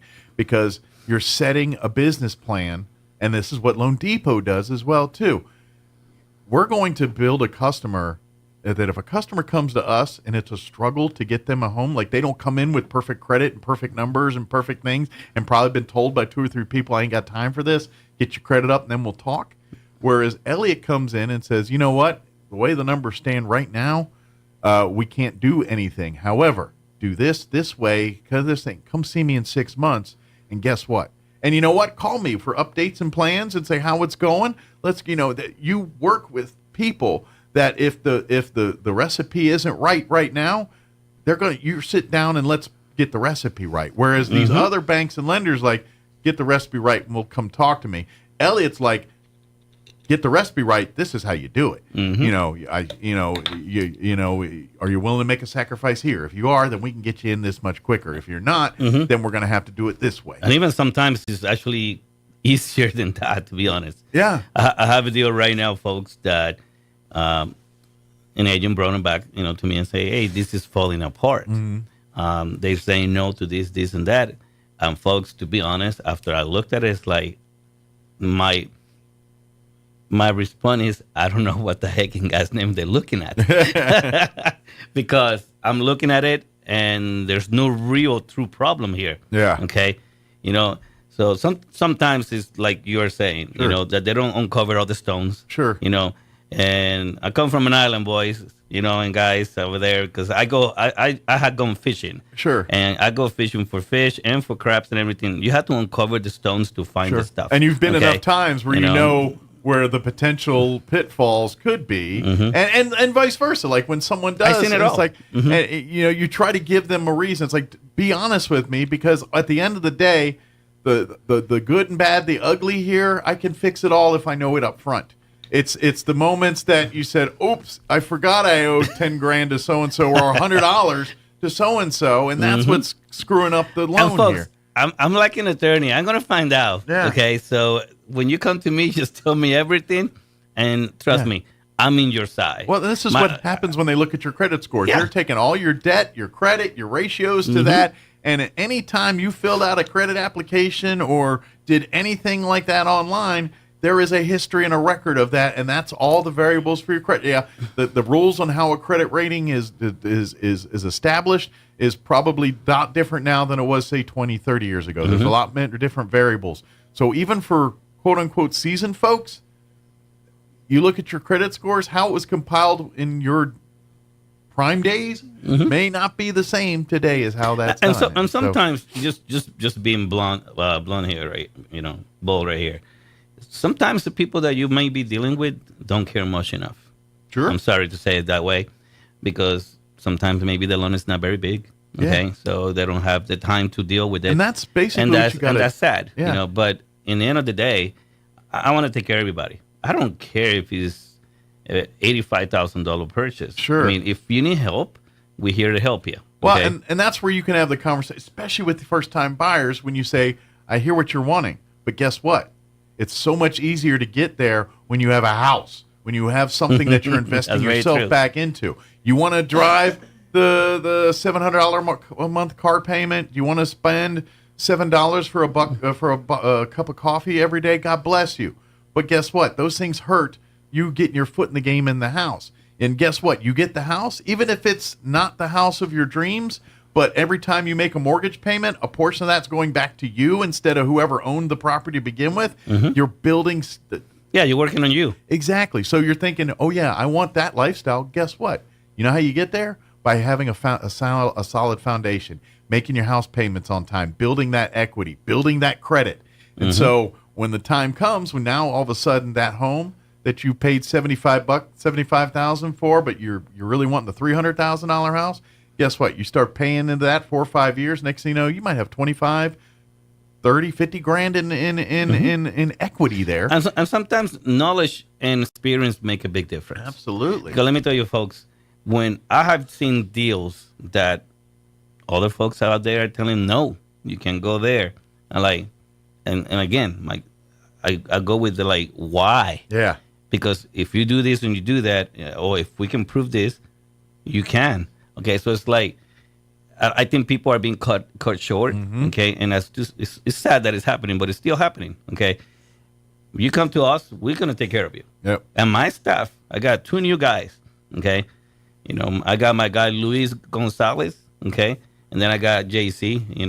Jonathan, but he goes by JC. Okay, I love that name, and that's my new guy. So we have a team in place here in town locally. Yeah, and we will take care of you. And these are all guys that Elliot's kind of grooming with his knowledge from the bottom up. To be honest. Yeah, and basically showing them the ropes the correct way. And this is where I get what you're coming from, because sometimes when you bring in new people, if they come from other places, it's like golf. A golf pro rather teach someone that's never picked up a golf club before versus someone that's whacked a golf ball around all their life, because they haven't had a lifetime or years of bad habits formed up and things they got to break and build. And it's kind of in this world where you get people kind of fresh out of college or fresh out of whatever preliminary stuff they're doing. You can go in and say, I know what they tell you here, but this is what gets results. This is how, the melding of knowing the X's and O's and the numbers with the melding of knowing humans and how humans think and act. And if you can figure that out, then the number part you can figure out. And that's why I always talk about houses and why if your end game is I want to have the Armani suits, I want to have the Bugatti or high end car. I want to guess where all that starts. It's not starting by buying an Armani suit or buying a Bugatti. No, it starts with buying your first house and building your nest egg, and then playing it, make your payments, building up equity, Let me tell you building something. up credit. I've been watching a lot of stuff about people becoming rich and all that. Okay, lately. Yeah. So, folks, I guess I want to be rich. Well, I would guess anybody in the No, loan you know what? If you're in the stuff. right mind, you should be wanting to be better. Okay, and I was just watching that movie, Kingdom of Heaven, about becoming. Oh yeah. Like a perfect knight kind of deal. I used to make that jokes like becoming a perfect lender. Folks, it's not an easy thing to do. Okay, if it was, everybody would be one, right?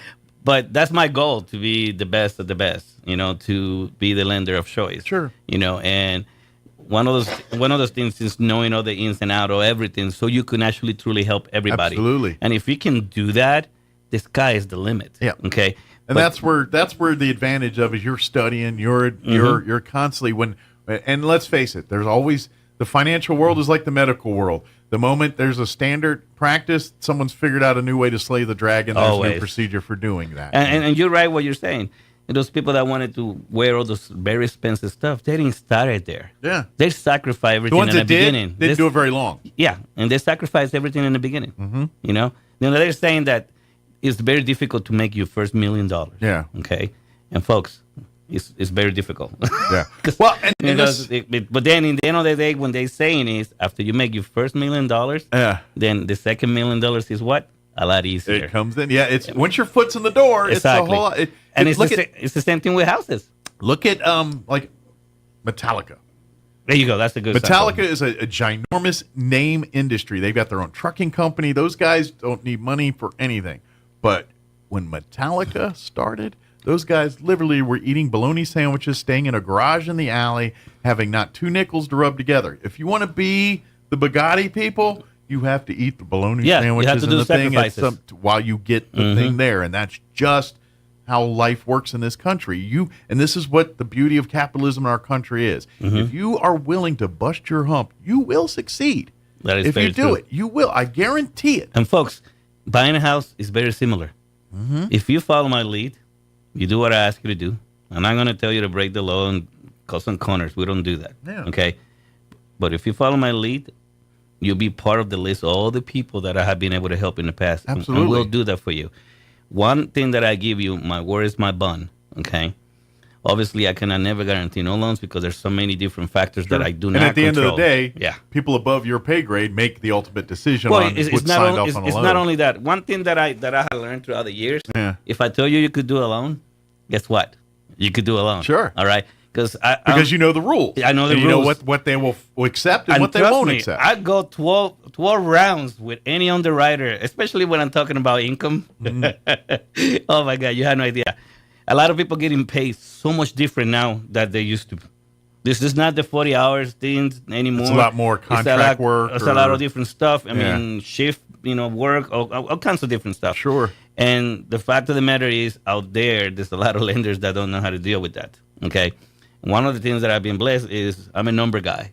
And I pay attention, and I uncover the stuff. I'm not saying I will never make a mistake, but in general, in my book, in my office, if there's a mistake, that mistake gets fixed right away. I would imagine, and this is where I'm going to use my sports brain a little bit here, and I would guess this is maybe a comparison of what you're talking about. If not, please tell me. Sure. But it's kind of like old head base or sports fans or old versus more newer stuff. And what I mean by that is look at the movie Moneyball, where you got a lot of people in this mindset of, well, you got it's more than numbers that find a player. It's their And the money ball is like, no, pound for pound, you do the math here and everything else, and you saw the results there, and so it's kind of loosely in that world where I imagine you've got old school lenders like, no, the tried and true way is this and this and that's very true. And then you're coming and saying, no, the numbers are different now. There's many ways to analyze and use numbers, and therefore the criteria you're using based on whether they're reliable or not is not accurate or reliable, because some of the methods that people do things now were things that you considered questionable or not foundational to give. And that's truly the case. You know, and one of the things that I'm implementing and what I'm doing is that's the reason why I'm trying to hire new people, because that's the new generation. Sure. Let's be honest. Let them evolve into what they're actually going to be. Exactly. And then if you introduce old school to it, come on. You have the right mix. Well, and that's right. There's a time and place. The foundational, traditional stuff of old school, it's always there because that's what it is. It's kind of like, we talk about music, and we live in a world nowadays where you don't have to know music to make music because a computer will do for it. I know, but right? the truly gifted musicians are the ones that understand why the music does this way, the notes and everything else. Correct. So to be at the best at it, you got to know the foundational stuff. But you can get your foot in the door and learn that along the way now, and that wasn't the case back then, and so you have to adjust for that. And folks, if somebody's telling you no, you cannot buy a house, maybe you should be talking to me and one of my guys, and so we can uncover all the stones and figure out why you cannot buy a home. So if I have a few customers that they cannot buy a home like right away, right now, today, I don't just say sorry, see you later. I tell them. I give them a plan, and I tell them what to do so they can accomplish that dream of owning a home. Let me educate you a little bit. Yeah, because let me tell you, there's so many ways. Like we have always said it here. We empty the box, fold everything nice and neat, put it back in, and you'd be surprised how much room you still have. Yeah. Okay? It's knowing and doing the right thing. It makes a big difference, folks. And first-time home buyers, there's no longer this. Okay? It's not only first-time home buying, folks. Anybody that owned a home before doesn't mean that if you're a little broke and you don't have a lot of money, or you have not been able to save enough, that you cannot buy a house because maybe you sold a house a year ago, 2 years ago, and maybe you don't have enough money. Folks, we got programs to help you, even if you're a second-time buyer. Yeah. Okay? Well, that's just it. Once you have the home, you're in the game. You have something of value, something that people can see tangibly that says this guy does have an investment into the game. Therefore, we can take risks on this person that the first time doesn't have anything equitable to prove that they've done something in the game. And so that's why we tell you it's so important. Even if the house isn't your forever dream home, and guess what? 99.9% of the time when you buy your first home, it is not your forever home or dream home. And if it becomes it, who cares? Yeah, that's actually even better. Then you invest time and money. Then you truly won, And then, God forbid, 50 years from down the road, you sell it, it's going to be worth a whole lot more than that 50 grand or whatever you paid for it, I'm Folks, sure. I have bought houses left and right for the past 25 years. And folks, I had not been short here. Yeah. Well, okay? and you that's when you run into those things like my grandparents who bought the house in the 40s and paid like 10 grand for it, and now they sell it today and it's worth $300,000. I know, right? Like, it's like, whoa. They invested on themselves. Yeah. See what I'm saying? And that will happen. And that's what everybody needs to.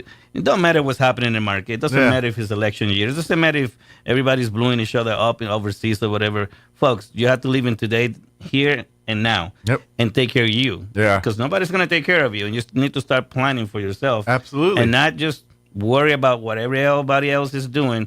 You need to take care of you. Trust me, as people that are now in our 40s and 50s, all the things that people told us in our 20s that we should and shouldn't do, and we're now seeing the fruits They're like, of that. oh, yeah, that was right. You're seeing either the mistakes of not doing it or the fruits of doing it. Let me tell you something. Yeah. I'm being blessed that I started fast enough, but I didn't start fast enough for real. You played catch-up for a while. Oh, I've been playing catch-up for a few. If I would have started, like, when I was 21, I would have bought a home. Now, that being said, if you're in your 30s and you haven't started yet, it don't matter. Let's do it. Start, Granted, you might have to do, it's just like, it's like investing. People that get their mutual funds and things, well, if you're investing late in the game, you've got to take more riskier investments to make bigger money. Whereas I've been thinking about the same thing because I've been looking into that. But if you're now like, that I'm older. Yeah. But if you're like 20, you can play it safe and just let it sit there and forget it and keep adding to it. And then by the time you're actually ready to retire, there's a nice nest egg in there that you really didn't have to gamble much to get to. That is so true. But the older you get, the longer in the tooth you get, the more risks you have to take to get there. And that's what it's about. So that being said, if you're 40 years old and you said, dang, I wish someone would have told me this when I was 20, so be it. Let's do it now when you're 40 and let's get you some kind of do something here and get you working so you aren't 75 and still having to go to work because you have no choice. Folks, if you're 21 years old, actually, let me go farther.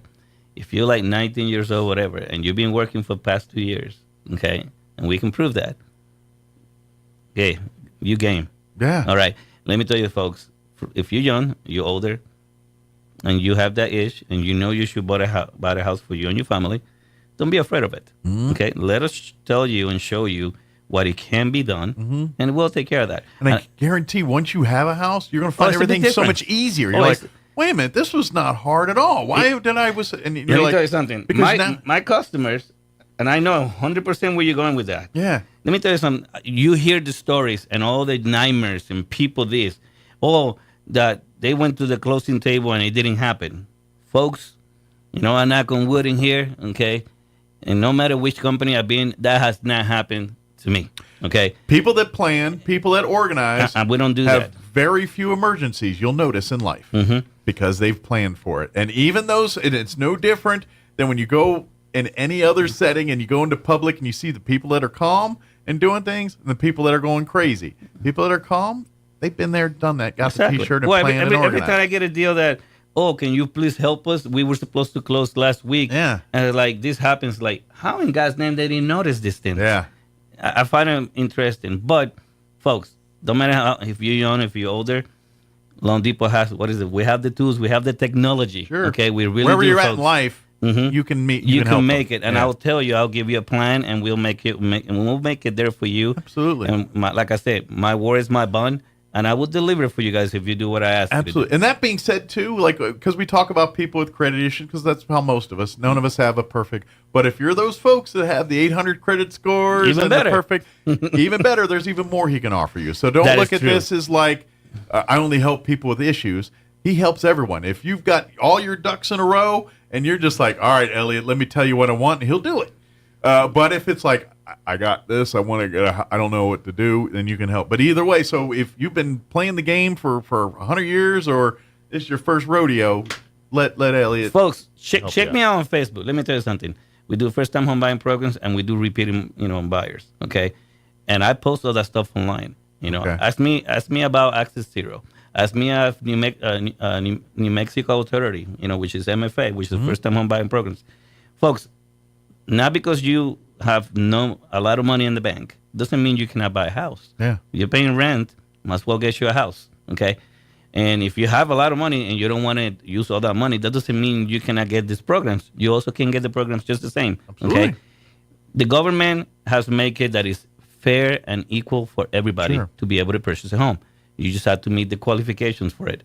Americans that own a home and are paying their mortgages and everything, they make the economy better. That's the whole point, And the and your government and everyone else wants you to buy these homes so the economy's good. So when you do vote, you can tell everybody how great they treated the economy. But at the end of the day, it's you doing your thing and utilizing the resources at hand, and that's what makes the economy. And folks, there's money there to help you. So use it. Absolutely. Why not? Absolutely. So do you want to be like somebody like, oh, my neighbor next door just moved in, and he bought it and he didn't have no money? Okay, you could do the same thing. Absolutely. Okay. Yeah. And I'll give you. Or the maybe tools. theirs is even better than what you offered them because each case is unique. Every scenario is different. Just because this family went this direction doesn't mean your family should go that way. I got somebody telling me the same. It's like, they did this, they give you that. It's like, if your credit was here and that was here, then we could do that field. But yours is different there, and so we have to go this way. And I hear you. But I just saw the time, and so reach out to Elliot, give him a call or check out his website. And let's get you situated here. You can call him direct on his cell at area code 719-237-4680. Again, that's 719-237-4680. You can call his office here, 505-445-2680. 2070. Again, 505-445-2070. His office is here in town, even though the 505 indicates the reels. Because he's not always in the office, so sometimes it goes I'm all over it. And I'll get the messages. Yeah, and so he'll get to. You can also, he's got his own webpage that you can check out. Elliot Rodriguez at loanedepot.com. He spells Elliot with one L, spells Rodriguez with a Z. So Elliot, E-L-I-O-T, Rodriguez, R-E-D-R-I-G-U-E-Z at loanedepot.com, all one word. Or you can shoot him an email. Or I'm sorry, that's the email. The website is www.loanedepot.com/Elliot Rodriguez, all one word. Elliot Rodriguez at loanedepot.com is his website, or his email address. I'll get all these things out eventually, that you could shoot him an email. It's almost the same. That's why. Twitter handle or his, No, whatever. But look me up on Facebook and you'll see what I'm talking about. Absolutely. Okay. And he's got, you can just type in Elliot Rodriguez. He's got his own personal Facebook that he's helping. You can shoot a message to there and he'll be happy to set up a time or sit down or take care of whatever you need to do there. And, of course, you can always come by his office, 204 West 2nd. And come meet some of his new staff and let them see what they can do to help you get to your next. Help me put them to work even more. That's right. There's some young go-getters over there. And they're smart young people, and it's kind of the best of both worlds because Elliot's like me. He's got a little bit of an older brain, and so those kids come in with marketing ideas and doing videos that maybe aren't on your radar. We just did the Hot Wings Challenge. Yeah, that was how'd that fun. go? That was fun. A good deal. I beat them though. Nice. See, they underestimate the old. Old school still took over. They don't get the bull story yet. No, it was fun. It was very, very, very, very enjoyable. It was really cool. Yeah, that's good. But follow along there, and that was their idea. That was the thing. See, and that's the young brain coming into the old and new mixing together. I didn't know the boss was going to do that. No, I will do whatever you guys throw me at me. I'll show you that I still got it. Game on. Well, yeah, you got to. You are the big peacock. Sometimes you got to peacock. Just to let the others know. It's just part of the deal. As the older we get, the more we got to peacock. That's sometimes. As always, Elliot, appreciate the visit. We'll see you next time for having here. Me. Stay safe, and we can't wait to hear more stories of more people finding their first home or dream home. It's a good thing. So, all right, thank you. I'm Jared Sorello. Carlsbad Mayor Rick Lopez announcing Stage 1 water restrictions will be mandatory for the city of Carlsbad in the midst of a dry and scorching summer. During this mandatory restriction, residents can hand water outdoors with sprinklers or hoses only during certain times. Residents with odd numbers addresses should water on Wednesdays, Fridays, and Sundays, and only before 10 a.m. or after 6 p.m. Residents with even-numbered addresses can water on Tuesdays, Thursdays, and Saturdays, again, before 10 a.m. or after 6 p.m. No watering is allowed on Mondays. The New Mexico Department of Transportation District 2 office and BNSF Railroad are making railroad crossing repairs on Jal Highway, New Mexico 128, between mileposts 0 to 1. The hours of operation for the repairs will be during the daytime on Tuesday, July 2nd and Wednesday the 3rd. Drivers can expect New Mexico 128 at the intersection of New Mexico 31 or Potash Mines Road to be closed for through traffic throughout the duration of the 2-day repair project. Follow the signed detours. You're up to date. I'm Jared Sorello reporting. I'm meteorologist Steve Hamilton with your Pecos Valley weather. Pretty hot today, upper 90s and low 100s. We'll get sunshine most of the day, but we could pick up a late-day shower or thunderstorm, but rain chances are fairly low. Overnight, some lingering cloud cover, mid to upper 70s, and then a few showers or thunderstorms, at least a possibility tomorrow afternoon. We should have sunshine, though, and our afternoon high about 105. That's your latest forecast. I'm meteorologist Steve Hamilton. All across America, this is the Lou Dobbs Business Report. I'm Ryan Lang in for Lou Dobbs. Stocks pushing toward a winning month. Amazon over $2 trillion in market cap. Nike and Walgreens headline earnings. Stocks sneaking out a win yesterday. All three major indexes up in the session. The Dow and the S&P both coming back late. Technologies, the biggest winners. Apple helped boost the NASDAQ with a 2% gain. Meanwhile, Amazon's value continues to grow. The stock climbed more than 4% yesterday. That was enough to push Amazon over $2 trillion in market cap for the first time ever. Only Nvidia, Apple, Alphabet, and Microsoft are worth $2 trillion or more. Now Amazon joining the club. Walgreens Boots Alliance stock down more than 40% this year. Analysts calling for a 25% dip in third quarter earnings per share. Revenue likely up a little more than 1% year over year. Walgreens quarterly reports this morning.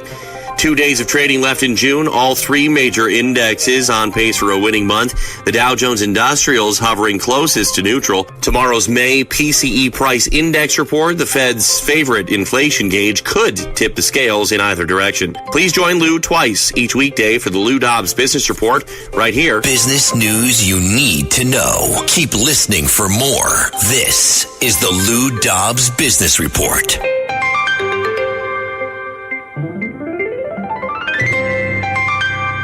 Did you know baby boomers have up to 70% of their savings in stocks?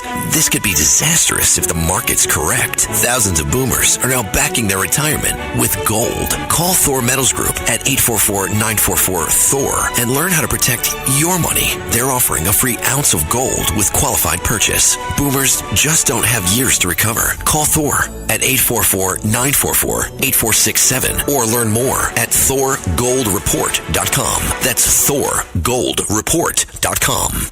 Church on the Move invites veterans and their families to a free dinner this Saturday at Church on the Move, 901 West Brasher. Beginning at 5, veterans along with 3 guests will be treated to a steak dinner, as well as entertainment by guest speaker Chad Robichaud, a Marine Corps veteran and JSOC operator, as well as Christian country artist Rhett Walker. Please join Church on the Move for an evening filled with gratitude, camaraderie, and the celebration of the brave men and women who selflessly served our country. Saturday, 5 p.m. at Church on the Move, 901 West Brasher in Roswell. Calling all men.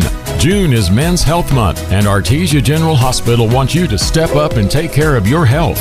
Every year, thousands of men in the U.S. die from preventable diseases. Take control of your health today and schedule a visit before something is wrong. Artesia General Hospital has specialists in a variety of men's health disciplines, but your primary care provider is the best place to start. Take your health seriously for yourself and for your loved ones. Visit artesiageneral.com/men's health or call 575-746-3119. If you're missing a tooth or several teeth, a dental implant may be the ultimate solution. Implants look and feel so much like real teeth that you probably forget you have an implant. Maupin & Brown Dentistry is one of New Mexico's most experienced implant providers, with literally thousands of implant patients who are absolutely delighted with the results. Call Maupin & Brown today for an evaluation. You'll be surprised how affordable implants can be. Maupin & Brown, your choice for experienced, state-of-the-art dentistry. With summer here, it's cool to be at the Cow. The Calico Cow Fabric and Gift Shop is your authorized Brothers Sewing Machine dealer for Southeast New Mexico, and they're all on sale right now at the Calico Cow. New fabric styles for summer are here, and holiday and Christmas fabrics are arriving daily. If you're still stitched to your own machine and you just want a tune-up, call for in-house maintenance 575-639-2586. The Calico Cow Fabric and Gift Shop, 200 East College in Roswell. Want to know how? Come see the cow. The Sermon on the Mount begins with what is often called the Beatitudes, or maybe another way to say it, the supreme blessings.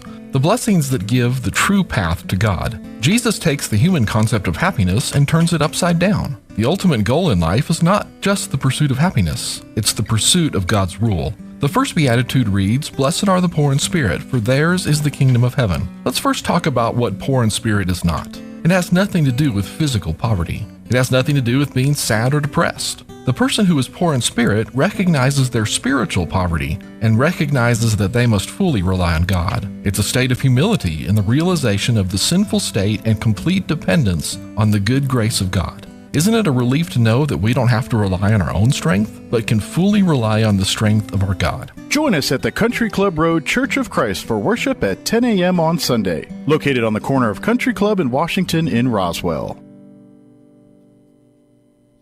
Yes, cannabis is legal in New Mexico. No, there are helpful rules to keep you safe.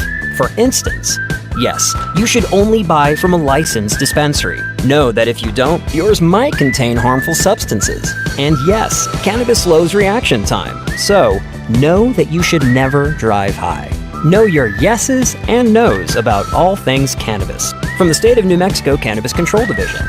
Go to yesandnosnm.com. Talk radio has landed on the all-new 106.5 FM KEND Roswell. And we're closing in on 9 o'clock. Town Hall News is up next. We'll be back on the other side of news. Don't go away. You're listening to Mornings with Mike Winters. Breaking news this hour from townhall.com. I'm Rich Thomason. Another decision day at the Supreme Court, releasing a handful of rulings within the past hour, including one that rejects a nationwide settlement with OxyContin maker Purdue Pharma. The settlement would have shielded Sackler family members who own the company from civil lawsuits over the toll of opioids. More significantly, it also would have provided billions of dollars to combat the epidemic. The justices blocked an agreement hammered out with state and local governments and victims. The Sacklers would have contributed up to $6 billion and relinquished ownership of the company, but kept billions more. Correspondent Jeremy House says the High Court also allowing emergency abortions in Idaho for the time being. A procedural ruling. It was foreshadowed by a prematurely released opinion. It was posted briefly online yesterday before being removed, apparently posted online by mistake. There was nothing today on presidential immunity. The case involving Trump looks like it could be released tomorrow. Well, if you're planning to follow this evening in Atlanta, looks like you have a lot of company. Our White House correspondent Greg Clugston is in the debate city. Even though both candidates remain broadly unpopular, about 6 in 10 U.S. adults say they are extremely or very likely to watch the debate live or in clips or read about or listen to commentary about the event. That's according to an AP NORC poll. About half of Americans say the debate is extremely or very important for the success of Joe Biden's campaign, while about 40% say it's highly important for Donald Trump's campaign. Greg Clugston, Atlanta. The U.S. economy saw its slowest growth in 2 years in the first quarter, expanding at a 1.4% annual rate. Drugstore chain Walgreens planning to close hundreds of stores within 3 years. And on Wall Street, the Dow 84 points higher. More on these stories at townhall.com. Everybody wants cheap airfare, but where do you find it? You call low-cost airlines. Their prices are direct from the airlines, and they're so low you can't find these fares published anywhere. They specialize in cheap flights, discount hotel rooms, cheap car rental rates, and great package deals anywhere around the world. Wherever you want to go, they can help you get there cheaply and with a best price guarantee. If you want the lowest prices on your airline tickets or other travel services, call now. That's right, call. That's the only way to get these rates. Experts are standing by 24/7 to get you the cheapest airfare and hotel rates available. So don't wait. Call right now for the lowest travel prices anywhere and for great last-minute travel deals too. Call 866-755-5300. That's 866-755-5300. Again, that's 866-755-5300. Call us right now. A coup attempt unleashes political turmoil in one South American country. Bolivian President Luis Arce has addressed supporters who gathered in Plaza Murillo outside the governmental palace after an apparent failed coup attempt. Arce confronted the general commander of the army, who appeared to be leading the rebellion. Arce said, "I am your captain, and I order you to withdraw your soldiers." He later led his supporters in a chanting, "Long live democracy." Bolivian television showed 2 tanks and a number of men in military uniforms outside the building, but troops and armored vehicles later began to pull back. Supporters of Arce flooded into the plaza outside soon afterward. I'm Haya Panjwani. China's space officials say they welcome researchers from around the world to study rock samples from the country's lunar probe brought back to Earth from the moon, but they add there are limits to cooperation specifically with the U.S. Breaking news and analysis, townhall.com. One heavily traveled thoroughfare in Wyoming soon be reopening. Work is almost done on a temporary route around a landslide in western Wyoming that has closed the road for thousands of commuters. Wyoming Department of Transportation officials are looking to reopen the road on Friday. Wyoming Highway 22 over Teton Pass near the Idaho state line has been closed since the landslide sent both lanes crashing into a ravine on June 8th. No one was hurt, but the collapse has been a headache for thousands of commuters who work in Jackson and live in eastern Idaho. Going a different route has added over an hour to their drive each way. John Scott reporting. It's a long road to recovery for parts of the Midwest, slammed by severe flooding in the past week or so. Iowa was especially hard hit, and in the coming days, Nebraska and northwestern Missouri expect to start to see the downstream effects of the floodwaters. More on these stories, townhall.com.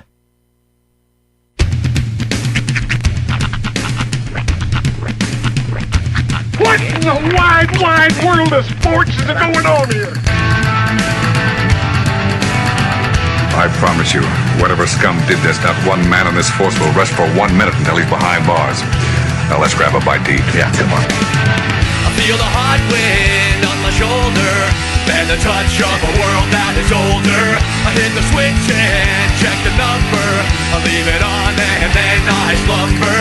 I hear the rhythm ringing through it. Flamenco guitar and cumbia music. I hear the talking of the DJ. The travel listen, what does he say? I'm on a Mexican radio. I'm on a Mexican radio.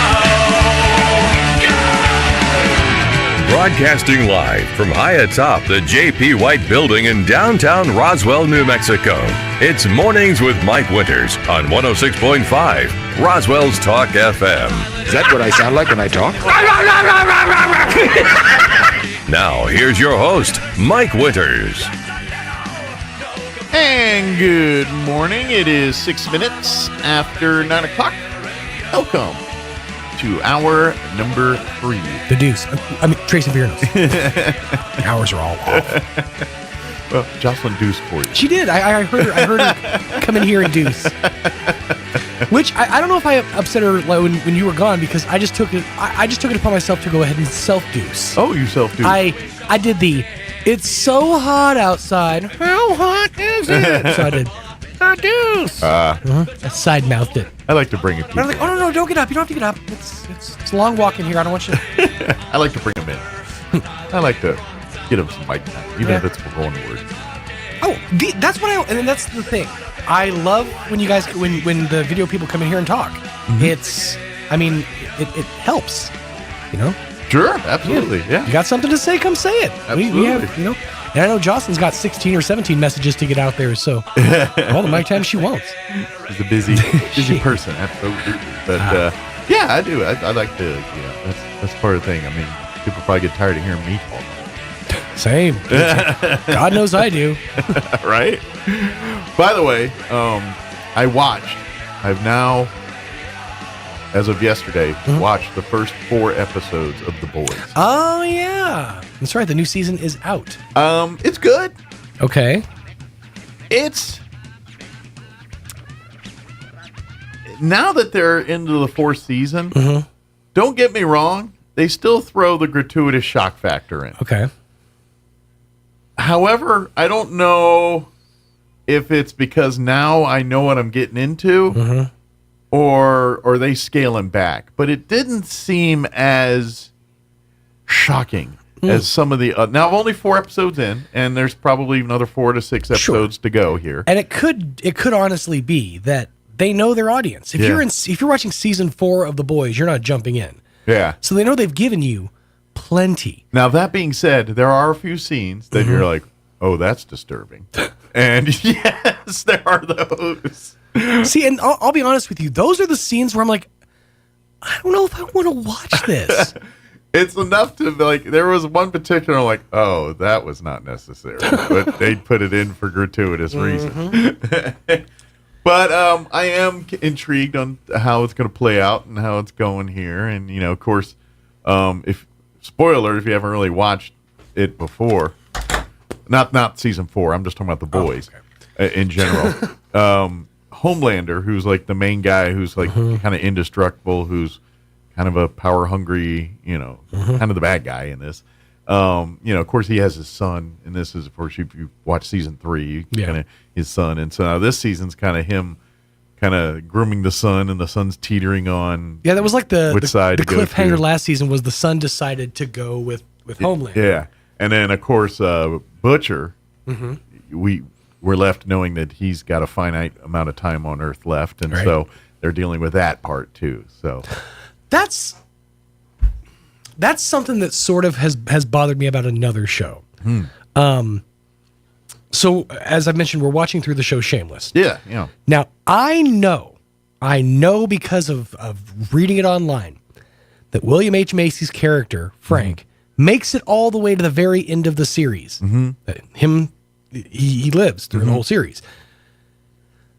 I'm in the middle of season 4, and he's basically at death's door. The whole time I'm sitting here watching, like, I've seen Frank get out of some nonsense, but how are you going to get out of this? That is what amazes you about Frank, and he will continue to amaze. Flippin' show, man. For the other 4 seasons or whatever you got left. Yeah, there's like 6 seasons left. Yeah, I can't remember 6 or 8. We're not even to the halfway point of the show yet.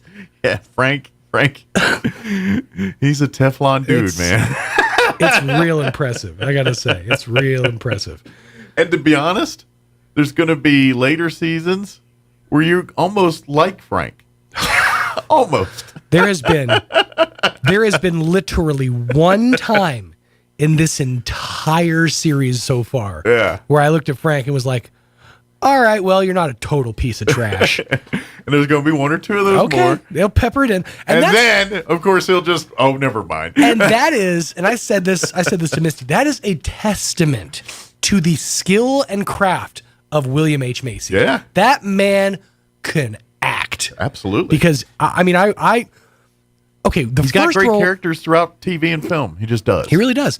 The first movie I ever saw him in, not necessarily proud of this, but the first movie I ever saw him in was Mystery Men. And Mystery Men's not a bad movie. It's not a bad movie. In the movie. scope of things. But in his character, he plays a completely different character. Yeah. Then you go watch Pleasantville. He completely changed up. Fargo, same thing. It's just everything he's been in. I'll even throw some more on you.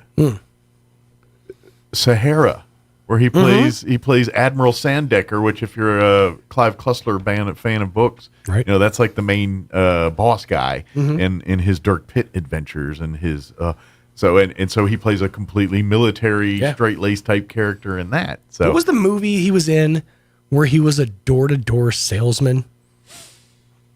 He was like the Fuller Brush Man or something like that. I vaguely remember the hat, the whole, like the suit, the hat, hitting door to door. Door to door. It was called Door to Door. Door to door. Okay. Yeah. But I vaguely remember that movie. Again, a totally different, completely different role. But I would even argue, because you mentioned Fargo, like he plays such a weasel in that too. Like, like he's so good in that. There are some people you just look at and you're like, you have villain face. You can't play a good character. But he can go all over the board. Yeah. He can be super likable or just scum. Just complete pond scum. Yeah. And in between, where he's pond scum, but you still kind of feel for him. And I think the Fargo thing, there's moments of that because, he's killing, ends up, spoiler alert, him to Fargo, ends up, wood chippers and all this stuff. But he's just a weasel of a guy, but he snowballs it so bad that you're almost like, and he's got a father-in-law that's kind of ruling with an iron fist. And so part of him's dealing with that. So part of it, you're like, okay, this, like Fargo to me is like how some just average schmo can end up in some murder plot. Like, I feel like, yes, he's got a few character flaws here, obviously, because he's willing to cut corners and cheat, but cut corners and then some. But the movie almost makes you feel like, okay, any one of us with just a few simple choices could have ended up in that same position. 100%. You know what I mean? I've said that out loud. That we're all the product of the choices that we make and the paths that we've taken. But you just having like a litmus test of, just a few wrong choices, and I could be in jail right now. Absolutely. And I'm sure there's some people, you're very black and white thinkers until you aren't. So you just haven't had life experience. You're one bad poker hand away from just being friendly to a gentleman in an alleyway for a sandwich. Good people get put in weird situations, end up doing the wrong thing all the time. And that story is just a story of that, really. Right. And William H. Macy plays a lot of characters that ends up in. He kind of, I don't know if that's a niche thing with him, but he does play a lot of roles that he's kind of the everyman that kind of either goes really good or really bad. Anyway, but Shameless is great. If y'all have never watched it, it's on. Is it Netflix? You're watching? It's on. It's on Netflix. Yeah, and it's all there. And The Boys, by the way, on Amazon Prime. Yeah, and they're into season 4 now. So I'll tell you, it's entertaining, but better not bring your kids. No kid friendly. It's copious amounts of nudity, sex, and violence. So, but there's a good story in all that. So it's pretty good. Anyway, but it is designed to shock a bit. It's quite the story. But funny at the same time. Oh yeah. In some of the over the topness, you just can't help but laugh because you're like, all right, they're just trying to think up things to be really weird now. Like the whole Aquaman character in and of itself is an enigma. Oh, the deep, and what he does and how he's in it. And they've introduced a couple new ones in this one. There's actually kind of funny. I know he's from what happened in what he did in season 1. Yeah, he deserved most of what he got in this series. Well, man, they have just put him through the ringer in this show. In this series. Well, in this one, he's still the oafish thing, the whipping boy, but he's kind of coming. I wish I could tell you more, but at the end of this last episode of episode 4, there's a new character in there. One of the superheroes. Her name's Sister Sage. Okay, and her superpower is she's the smartest person on the world. Oh, and she's and Homelander adopts her as kind of a consigliere type, and her and the Deep have a interaction, and there's one in the last episode that I just saw that is one of those moments you're like, oh, that was shockingly over the top. But to be honest, this particular one fits the story. Where there's another one earlier that it was where just feels gratuitous. Like we did not need to walk into that room at that moment. Right. Kind of thing. Kind of like the party scene from last season. It didn't need to be there. Yeah, we did. There is 1 or 2 of those in the first 4 episodes, yes. But we're going to play our interview we had with the Galacticon folks. Elaine and Peter and Matt joined us on Monday to talk more of the gaming and cosplay side of Galacticon, which is during UFO Festival next week, July 5th through the 7th. So we're going to play that interview for you here in just a bit. But first, let's get you up to date on the weather. I'm meteorologist Steve Hamilton with your Pecos Valley weather. Pretty hot today, upper 90s and low 100s. We'll get sunshine most of the day, but we could pick up a late-day shower or thunderstorm, but rain chances are fairly low. Overnight, some lingering cloud cover, mid to upper 70s, and then a few showers or thunderstorms, at least a possibility tomorrow afternoon. We should have sunshine, though, and our afternoon high about 105. That's your latest forecast. I'm meteorologist Steve Hamilton. Thank you, Steve. Currently 83 degrees here in Roswell. Humidity is at 55%. I had to double check. My glasses made it look like 56. Winds currently out of the east at 7 miles per hour. Or was my eyes? They need thicker glasses. Humidity, like I said, is at 55. East winds at 7. Today they're looking at a 20% chance for afternoon showers and thunderstorms, mostly sunny, and a high of 101 otherwise with south winds 5 to 15 miles per hour. Chance of rain bumps up to 30% for tonight. Scattered showers and thunderstorms, mainly before 9 p.m. Mostly cloudy with an overnight low of 76 degrees. South winds 5 to 15 miles per hour. Friday, not really talking of rain, but sunny and hot with a high of 104. South winds 5 to 10 miles per hour. Partly cloudy Friday night, overnight low of 76. Winds will be out of the west, 5 to 10 miles per hour. For your Saturday, there is a 30% chance at afternoon showers and thunderstorms, otherwise sunny, and a high of 102. South winds 5 to 10 miles per hour. Saturday night, our chance of rain bumps up to 40%, mainly before midnight. Mostly cloudy, overnight low of 74. So hopefully the rains don't happen in the hours of trying to do the drone and fireworks show and the picnic and all that out with the Church on the Move out at Cielo Grande. Hopefully, weather cooperates for that. We'll see. Sunday, sunny and 97. Monday, sunny and 100. And then rain chances back in the forecast Tuesday and Wednesday of next week. So we'll see how that shapes up. All right, 9:19. We're going to take about a 3.5-minute break. Then we're going to play our interview with the Galacticon folks. On the other side, don't go away. You're listening to Mornings with Mike Winters. A Attention Roswell and surrounding areas. Is your old car, truck, or SUV on life support? Clear. With new management and a whole new attitude, Roswell Ford makes trading up to a new Ford or quality pre-owned vehicle fast, fun, and easy. Upside down in your loan or stuck in your lease? Roswell Ford wants to get you released even if you owe thousands more than your trade is worth, regardless of make, miles, or condition. Right now, get huge savings with rates as low as 0% for 66 months and no payments until Labor Day. Plus, we have a great selection of low-mileage, one-owner pre-owned vehicles, all in prime condition, starting at just $10,000. Don't settle for a low-quality, overpriced clunker. Buy a quality pre-owned vehicle from Roswell Ford for a lot less.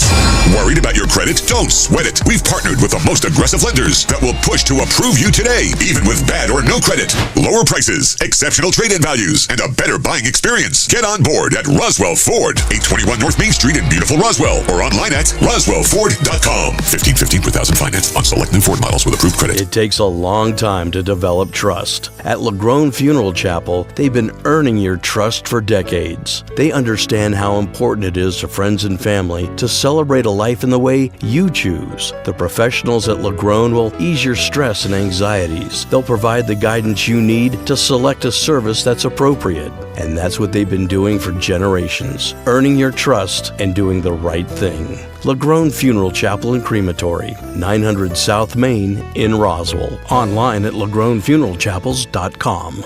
Pressure Services, LLC in Artesia, New Mexico has immediate openings for experienced vacuum truck, kill truck, and hydrovac operators. Operators must hold a Class A CDL, at least 2 years of experience, and all positions require a clean driving record and must be able to pass a DOT drug and alcohol screening. Pressure Services offers great pay with IRA benefits and employer contribution towards health benefits. Please apply in person at 2702 North Freeman in Artesia, New Mexico. Equal Opportunity Employer.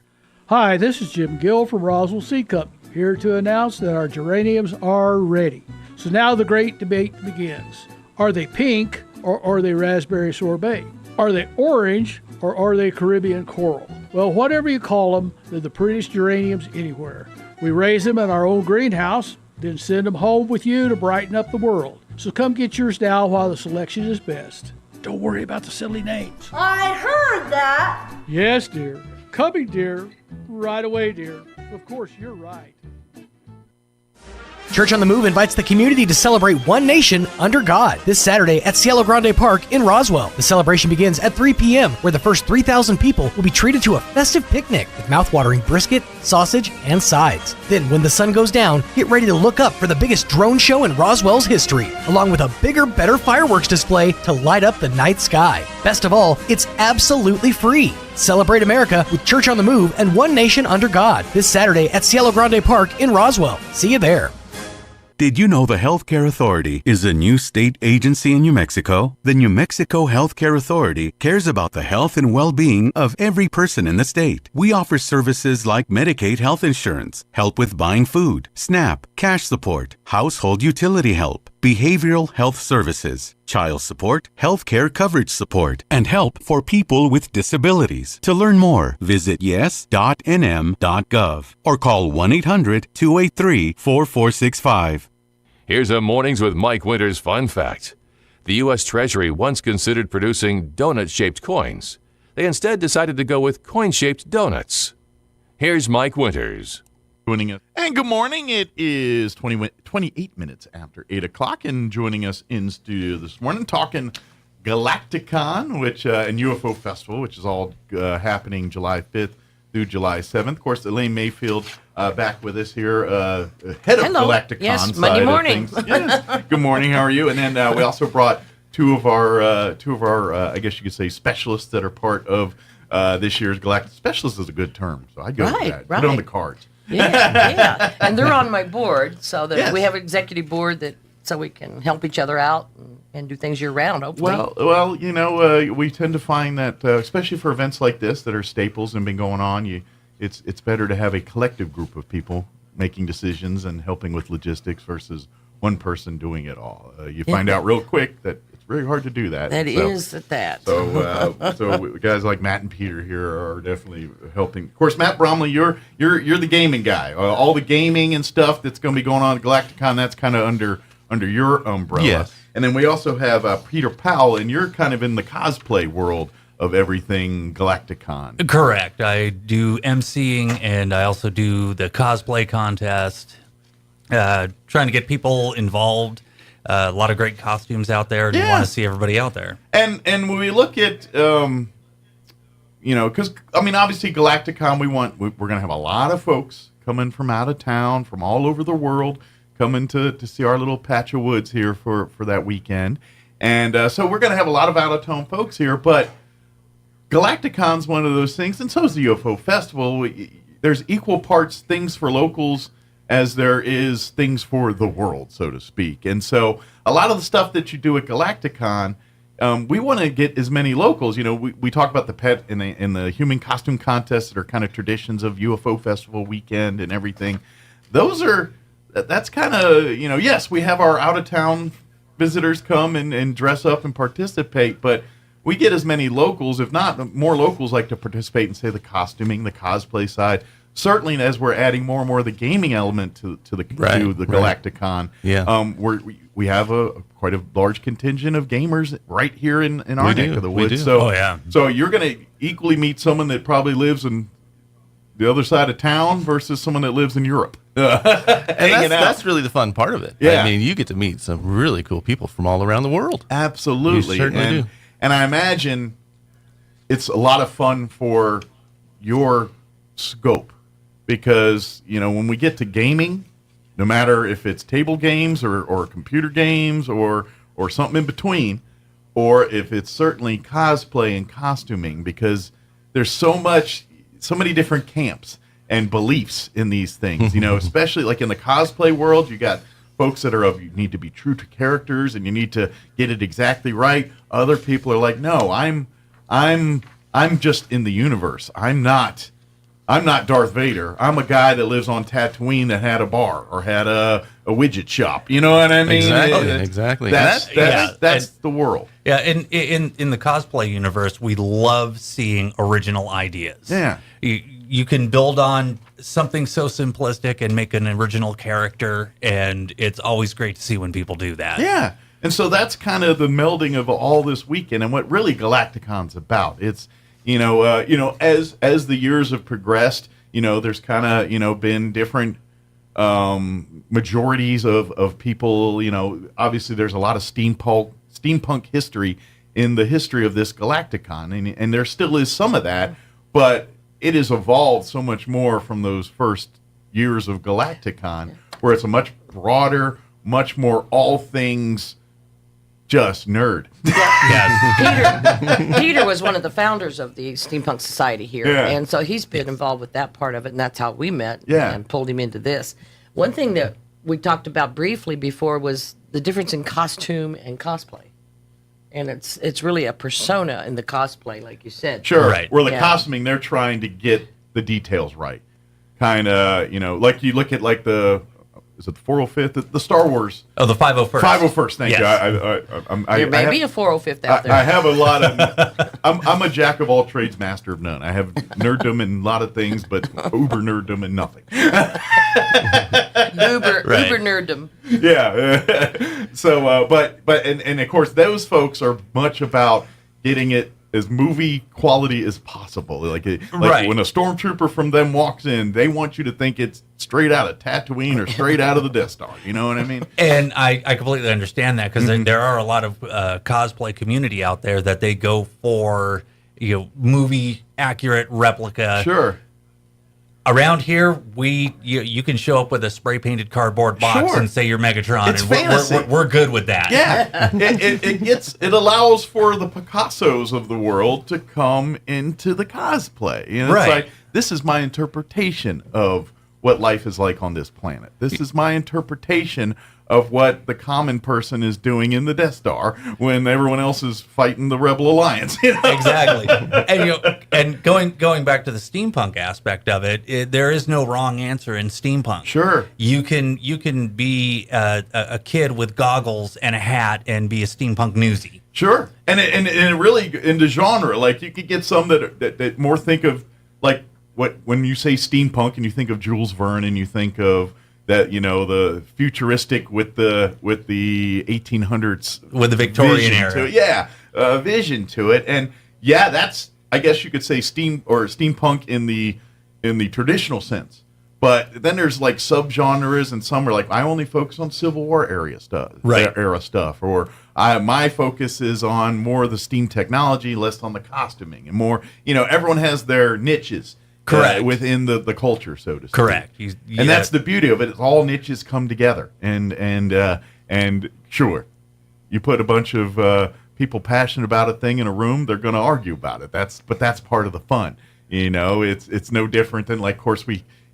Our Galacticon pregame party here, Towel Day, and many of the stuff with the Hitchhiker's Guide to the Galaxy, it's the same thing. There are so many people that can read or be a fan of a certain property and take away completely different messages from it. And Galacticon is a coming of all things of that, I think, a little bit, too. Thank you. It's nice. So eloquently put. Yeah, as much as we think about the costuming and the fun side, and that really is it. But it's a chance for people to express themselves. It's a place for people to, let's face it, our day jobs. We go to work and we slay the dragon every day at whatever your 9-to-5 job is, whether it's something that's related to what you do. Sometimes it's not. Like, by day, I work in a hotel. By night, I'm this character from this universe, and that's the beauty of Galacticon, because you get all types.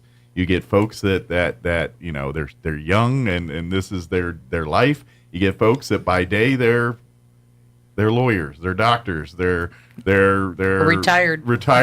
retirees, and on weekends they're wearing wings in a latex suit of some kind. It's just right. That's the cool part of Galacticon is it lets people let their hair down and live their own space for a little bit, whether it's coming out and gaming, whether it's coming out and pretending to be a part of a group, or if you're just, I just want to go around and see these things and collect stuff, and or what cons are originally for. The old school, I'm a collector of comics. That's still here too. It's so much more than that, but if you're an old school, I love to collect comics and figurines, or Funko, whatever your particular collections are. This services that too. So it's really all things nerd come together for the weekend is kind of what it is. Let me give you a few hard facts. We decided to come back and do cosplay so we could add it to the day's lineup. Okay. So it's not competing against the costume contest. Sure. We're just adding to it. It's like, hey, you're looking for an excuse to wear more stuff, come hang out with us. Stay all day. Yeah. So they're asking them to come. They have to register by noon at the Galacticon, at the main hall at the convention center. And then between noon and 3, they're going to solicit people choice votes. And the people pay $1 to vote. Yeah, and please each vote. time. You can vote 100,000 times if you want. We can't. And then at 3 o'clock, that's $100,000. We'll take it. We would take it, that's for sure. So at 3 o'clock, we'll do a formal judging, and Peter's running that part of the judging as well. Yes. But we want to encourage people, come at noon, come now, ready. Didn't you need to pre-register for the contest or anything, or like can you do that Register now online, or just come in when you come in with your gear and say I'm ready to compete, or I'm ready to either one. We'll get you in. But from the hours of noon to 3, you have to be there in costume and selling yourself. Selling yourself. In character, selling yourself. Yeah, and to be honest, that's kind of one of the bigger differences with costume and cosplay. Yes. Cosplay, you are evoking a personality. You're That's evoking the character. You encumber all things that person. You're not Joe Smith or Jane Smith that particular moment. You are whatever, so the barbarian, or and the persona Darth that you get into lasts all weekend or all day or whatever. Absolutely. It's a continual. And that's kind of one of the points I was going to make, where gaming and cosplay actually coexist. Oh yeah, they work hand in hand. Yeah, you have a level 20 barbarian on paper. Bring them to life. Sure. Bring them to con. All those D&D folks have been playing Dungeons and Dragons their whole lives, whether they're seasoned like my age or whether you just got into it in the last couple of years. Because D&D's been around a while, kids. And 50. It's actually you just 50 didn't invent years. that one overnight, by the way. It's the anniversary for the 50 years. Yeah. And back in the 80s, it was looked at as like the devil's tool and all kinds. They had a lot of obstacles to overcome to be where they are. Rediscovered it during the pandemic. tabletop games, I think, resurged. Overall. Yeah. Oh, yeah. I would say it got more Couldn't go out of the popular house. or got more mainstream. I think there's always been the underground. Yes. Right. Just hordes of people playing D&D in their basements for 30 years. You know what I mean? That's just been around, you know. And I think things like Stranger Things kind of brought that back into the lexicon a little bit too, because that show caught on in such popularity, and all things 80s got kind of popular again because of shows like that, you know. And so D&D was very much a part of that. So I think that show single-handedly created the next generation of D&D players too. Right. So. Yeah, you check our website. That's roswellgalacticon.com, and we'll have information on all of these things. Absolutely. And by the way, D&D's just scratching the surface. Whatever you're, you know, whether it's other table games, Magic, or whatever, you know, if there's, you know, basically 3 people that are into it, there's probably a table going on somewhere. We'll have several tables of Dungeons and Dragons. There's Pathfinder, which is in the same vein as that. A lot of table games, board games, not just role-playing games, but definitely we'll have. And that's something that you've done here in your personal life, inventing games and kind of creating. So I'm just curious. What's inspiration? Is it other games? Is it just in the shower one day? And wouldn't it be cool if we do a game set in a world of taco? Hey, it's all in all, wherever inspiration hits. But when I was a kid, it was really the movies. You know, stepping into a movie and seeing these. You want to live in characters. that world. You want to live in that world. You want to act it out, and you want to be a part of it, and have a storyteller right there with you. You know, and guide you along, and and so that's where the inspiration hit me first, was the movies when I was a kid, and just wanting to stay in the movie. Right. Well, and let's face it, you know, depending on your age and things like that, first time you see Star Wars and they're playing the animated chess with the little, I mean, how many people said, man, I wish I had that game in my house. You know what I mean? You know, it's stuff like that inspires people and gets people, you know, to create, like you said. And something I saw, something as a kid I loved, and now as a grown person, I want to make that into fruition here. And I'm so happy that we're bringing in the cosplay this year, because it ties in perfectly with playing a character. Absolutely. And now you get to sit down at a table and, limited by your own imagination, and it do what next you want in the too. game. Yeah. Like this is like the next thing that's popular. Probably formulates because cosplayers and gamers are sitting in a room doing something, and they say, wouldn't it be cool if we did this? And next thing you know, you're doing, tea-dueling. Something like that. Oh, yeah. I forgot. Tea-dueling's coming back next year. Tea-dueling. You've always asked about tea-dueling. I'm fascinated by tea-dueling. Well, I asked his wife. My wife is the tiffin master. Okay. So, yeah. Yes. It was a little too soon, and she was like, do you think I could pull it off? I was like, just let's do it next year. Sure. So next year, tea-dueling is coming We're back. going to hype it up. So so for all the folks that were looking for it this year, come and show your fervor for it, and that'll support for a bigger, stronger tea-dueling tournament perhaps next year. Oh, yes. And it's a very interesting concept if you're not familiar. It comes from the steampunk culture. That's kind of where the game resonates from, but it's a little smack talking, it's a little drinking tea, it's a little let's see how sturdy your biscuit is, and that's right. And basically they dip the biscuit in the tea, and then they have it hanging over, and it's good and soaked. And at some point, the biscuit's going to fall apart. Right. You're trying to kind of smack talk the other guy and to get him to laugh, politely. Yes, exactly. Yes. With a British modicum of decency to it. There, exactly. You know, cut them cold, but not like overt, like something that makes you think a little bit. Like, ooh, that was pretty bad. It's basically last biscuit standing. Yeah. And so you're trying to get them to laugh. You're trying to get them basically off kilter so that their biscuit breaks sooner than yours. And correct. In essence, when they start laughing, they shake. Yeah, when you're laughing or giggling or whatever. Now, I'm sure there's no touching. You can't physically. No. But to get them to, whatever joke works. Like, and I'm guessing if you know your competitor pretty well, that gives you a lot more ammunition to go work with on some of that. But that's kind of, and so the fun is what'll do it. And then I'm sure you get some players like, well, that person never breaks. And then they get them to break. And you're like, oh, But that's the fun of tea-dueling. And so not for Galacticon 2024, but Galacticon 2025. Yes. It will be back, and hopefully one of the biggest events of the weekend, hopefully. So, Absolutely. Because it's a lot of fun. So. I do want to mention we have different kinds of gamings. We have video. And there's also computer and the things you got to plug things into things to play too, not just some cards and a table and some friends. There is more modern There is. We have games it all with modern technology. We have it all, from video games all the way down to tabletop games that is like Pocono. It's a wooden board that you get to flick little pucks around. Yeah. And very strategically, I might add. But so we have it all.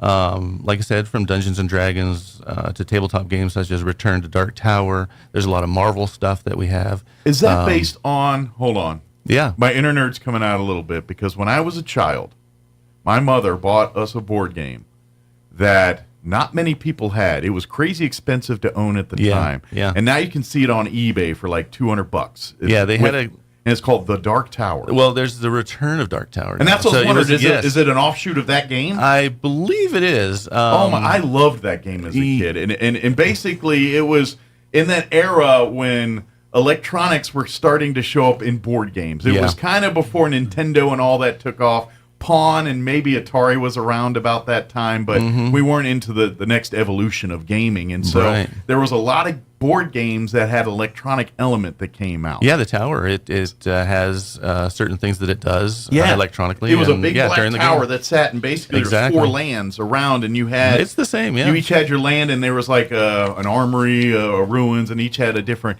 And you basically had to build up your armies, defeat the other armies, and then take on the tower.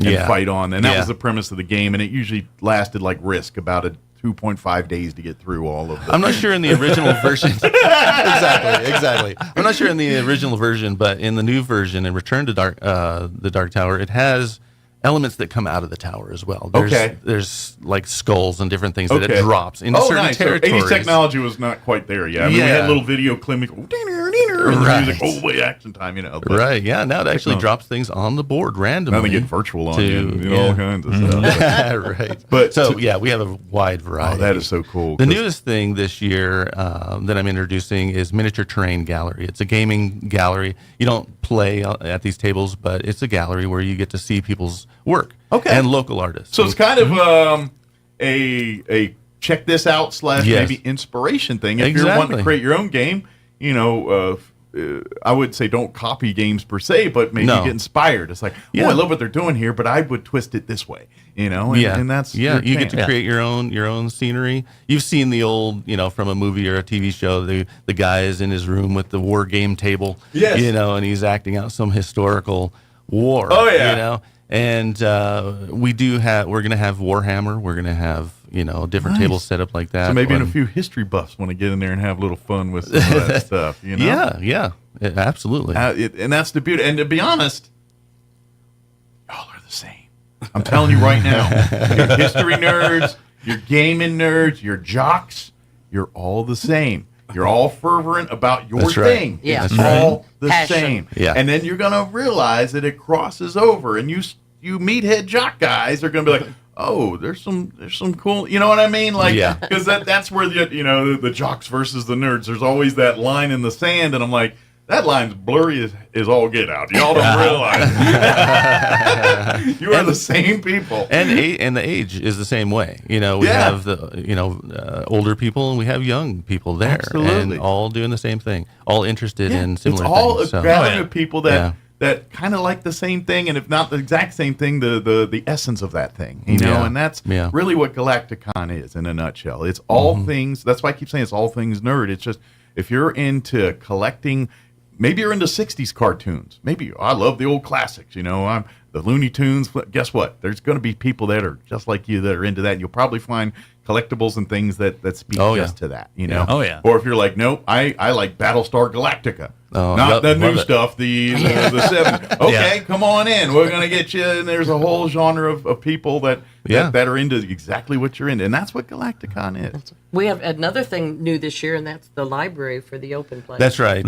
Frost Giant Games and Lanes, a store that's been here for maybe about a year now. Yeah, okay. They've relocated now on Main Street, and we're going to bring in a lot of game masters that run games over there. Okay. And so we have 16 game masters. So you this could get year. to meet some of these folks. And some of these folks are making a living doing this. Like they make enough money where this is their day job now. Yeah. And if you ever wanted to learn and let some of that rub off on you, if you're thinking, because I know there's a lot of kids out there that are on their YouTubes or on their gaming channels trying to make their nut. And these are yeah. folks that have been and done that kind of stuff. So if you're looking to learn how they did it, oh yeah, do not be afraid to ask questions. Yeah. The only thing you should be afraid of is how long we'll keep you there talking. You're talking with people that have a passion, and people with passion in all walks of life, myself included, sometimes don't know when to shut up. So sometimes like, thanks, man, I gotta go. Yeah, but that's just it with the games, with building props or making cosplay stuff, anything. It's people's passion. Yeah, it's what they love. come ask. We'll talk your ear off about and it. if that's your passion too, come get and maybe you're looking to make circles that get you more involved in that. This is how you do it. Galacticon is a building full of circles, and you want to come in and get a part of these circles and learn who are in it. And I was just telling I was talking with Elaine last week. One of my Legionnaires, he's an author, wrote a couple books. I'm like, why are you not at Galacticon? He is now. He is now, thank God. But he was kind of like, you really? I don't know. And I'm like, dude, you want to sell more than 10 books that you sold to your friends?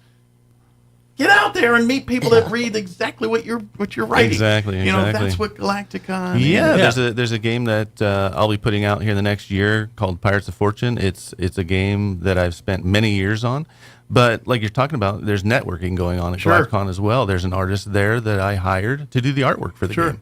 So I mean, there's so many possibilities. Now I'm curious. Little inside secret. I test played it while it was in development. Great game. So he's one lot of your testers. Thank you. So I'm very curious. It's because someone of your id and how your brain works. I've kind of got an idea here, just talking with you. And so I imagine, is there any game that's like the one that won't get away? Like you want to create that for whatever reason hurdles prevent you from doing it? Is there your one?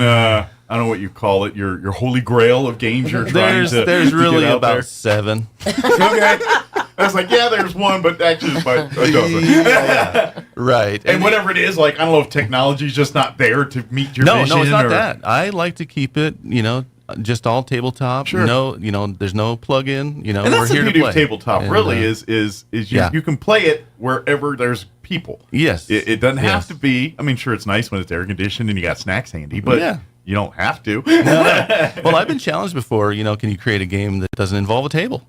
Well, let's do it. Sure. And so I did. Yeah. And Well, and this is wasn't that Thumb Wars? Thumb War, Ultimate Thumb War. Ultimate Thumb War. Of course, the old I Declare War. So but it's with cards, and it's D&D like. It has a theme like that. Oh, and cool. So you activate certain warriors with your thumb and go against each other. Yeah, but it's a card game. It's quick, and it's like something you could play on the bus with your buddy on the way to school. Yeah. And so you could teach new friends to get in the game in 5 minutes, and they're playing. Yeah, it exactly. So like I said, if it's the trip to the field trip or whatever, the bus trip to Vegas, you can play.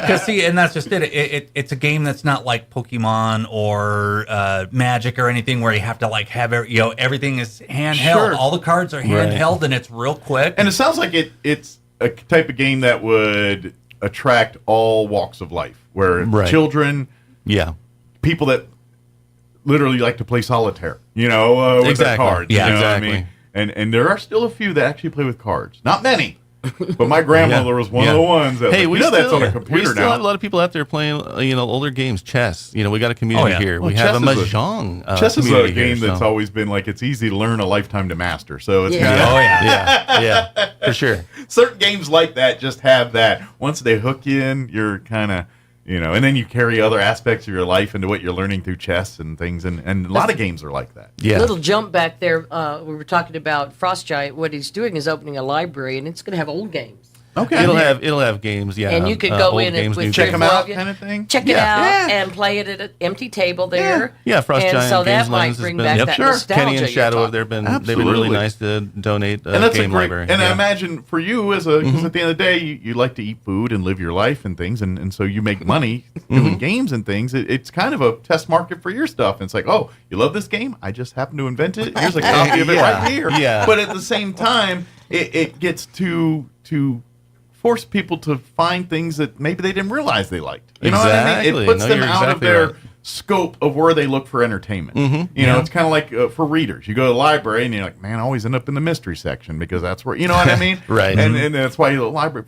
Let's go to the nonfiction section. Let's go to the self-help section. You know, game is very much the same way. There's a lot of D&D games out there that they use the table space to create scenes, you know, and landscapes.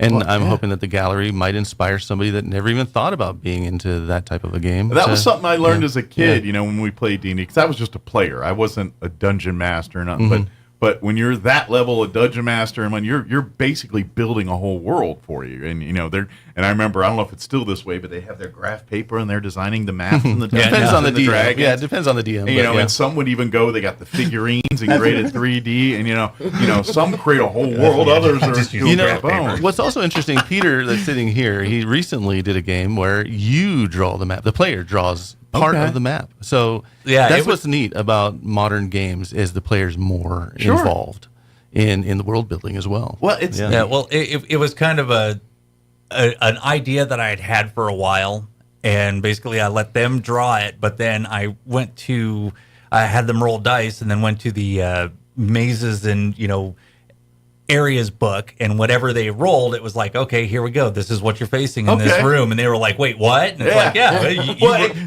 It creates a fog of war aspect that maybe you can't replicate in other ways during the game. So it's creating that fog of war aspect. It's like, you don't know what's around the next corner. Right. I don't even know what's around the next corner. We're going to figure it out together. And that's the other beauty of it. As the DM, you had to think on your feet. Sure. Yeah, I imagine it keeps you on your toes. And, it's a lot of improv. Yeah, kind of. Well, and I would say, for a modern version to give people, if you watch Big Bang Theory, there's a couple episodes where they play a game of D&D, and that's pretty much how it is, Granted, they don't have a Wallowitz that can do all the characters and the voices and everything, but that's D&D, man. That's they're creating a world. I will tell you, playing with this crew, it's like trying to herd cats. They like to go off on their own directions. Sure, everyone wants to be the star in their movie, don't they? That's just human nature. But so when you're at Galacticon here, again, it's going to be all taking place. The Galacticon portion of UFO Festival will all be at the Roswell Convention and Civic Center. Yes. All the days you can get day passes. You can get a pass for the entire weekend if you want. If you go to the UFO Festival main page, it's got everything UFO Festival, from Galacticon to the museum stuff, to the Daily Record stuff, to Main Street stuff. You'll find all your order forms and times and schedules there. And then, of course, you can always just walk on in any day or all day during the event. Come walk around. It's air conditioned. So absolutely. It's UFO Festival. It will be 100 and something the first weekend of July, because that's always 100 and something the first weekend of July. It's $5 admission for adults, but that helps pay for the room. We do have to pay for the facility. Well, it is not free to house yourselves in the convention center. It does cost, and so there's to cover that stuff. But and support the vendors. That's because a lot of vendors will be there, and this is how they make their nut. This is how they. And I think that'll be our topic next week, is the vendors and and if you're looking for cool collectibles, so it's a full encompassing experience at Galacticon. If you want to experience life outside your world a little bit, it's all there, and you can come in there, pay your $5, and have a fun day and barely spend any money. That's right. Or if you're like, nope, I need to get this book and I need to get this collectible and I'm looking for this thing. Or you want to do the escape room. And there's escape room, so there's a lot of fun. And even if you don't consider yourself a science fiction nerd, I guarantee you there's going to be enough stuff in there that does fall under science fiction that you just didn't realize falls under science fiction. And that's the beauty of Galacticon. And if you want to go get more information on cosplay or gaming schedule or anything like that, just go to RoswellGalacticon.com. Yep, that's the website. If you want to be a vendor, there's still space to be a vendor. If you guys, like I said, I've just told my Legionnaire, you write books about science fiction. You have 2 books out. There's a whole room full of people that are going to want to check out what you're looking at here. So do we have any artists this year besides? Steve Garcia is our featured artist this year. Okay. And he is the animator of the Iron Giant. The Iron Giant movie, which, and Simpsons and Torque. And wow. So was he okay. What era of Simpsons did you know off to? Because you'll have to ask him. That show's been on so long that they've had generations of animators and writers. You should come and talk to him. Yeah. It would be a nice I interview. imagine if he's Iron Giant, Probably in those mid years of some. It wasn't there for the in early years, but by the time they were about season 6, 7, 8, where they find their groove, he's probably right around in that. Grew up in Albuquerque. Yeah. Oh, yeah. Yeah.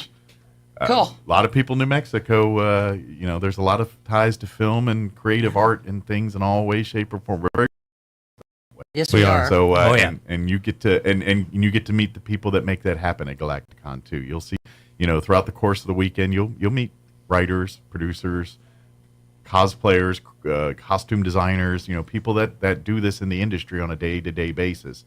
And if you're looking to set your roots up in that world, a lot of people to rack their brains on and talk to and learn, learn the people that are in the industry and get your foot in the door. This is one of those things. You meet the people, make the connections, and over a tea dueling, you could make a good friend and next thing a connection for your job or something. Not this year for tea dueling, next year, but you get what I'm saying. Over a board game here, or over a game, or over an instance. I think I know who we have our first contestant to sign up. I was the first time I heard about it. I was so fascinated by it. It's always caught my brain ever since. I told you always asked me about tea dueling. It's one of those fascinating aspects because it's so unique to steampunk and you never see that anywhere else. So I won a game when I told them your mother wears army boots. If that isn't an old line. Well, my classics work. Don't get it. Mike, you come down. We'll have a top hat for you. There you go. Yeah. I have a big enough head to fit one. So. And I'm short, so they won't mistake me for 8 feet. I'm only 5'8". They won't have to worry about it. So good deal. Is there anything we missed? Any info we wanted to share that we got sidebarred on?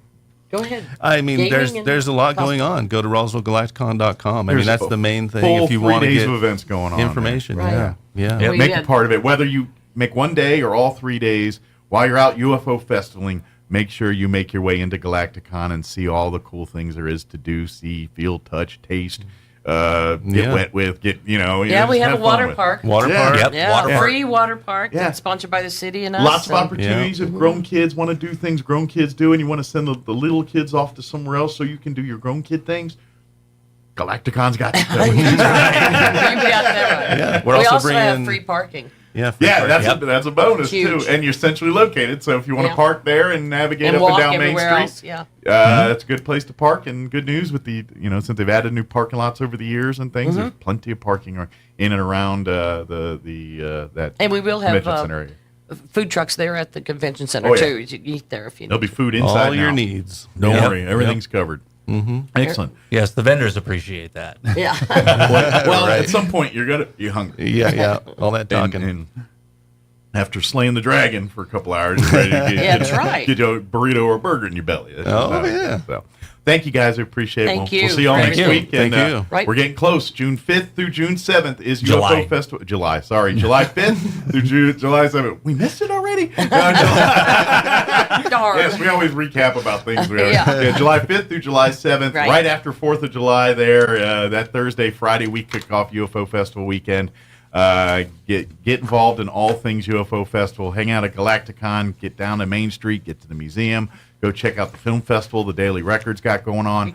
All of these things are part of the 3-day weekend, and love to have you come and do as much of it as you possibly can. So, good deal. Thank you, guys. Thank you. We'll see you next week. All right, it's 9:03. You're listening to 106.5 Roswell's Talk FM KEND or Roswell, New Mexico. News in progress. $50 individual rounds. Details and registration info at artesiachamber.com. Deadline is July 1st. The 3rd annual H.F. Sinclair Freedom Clay Shoot, July 12th and 13th at the Eddy County Shooting Range.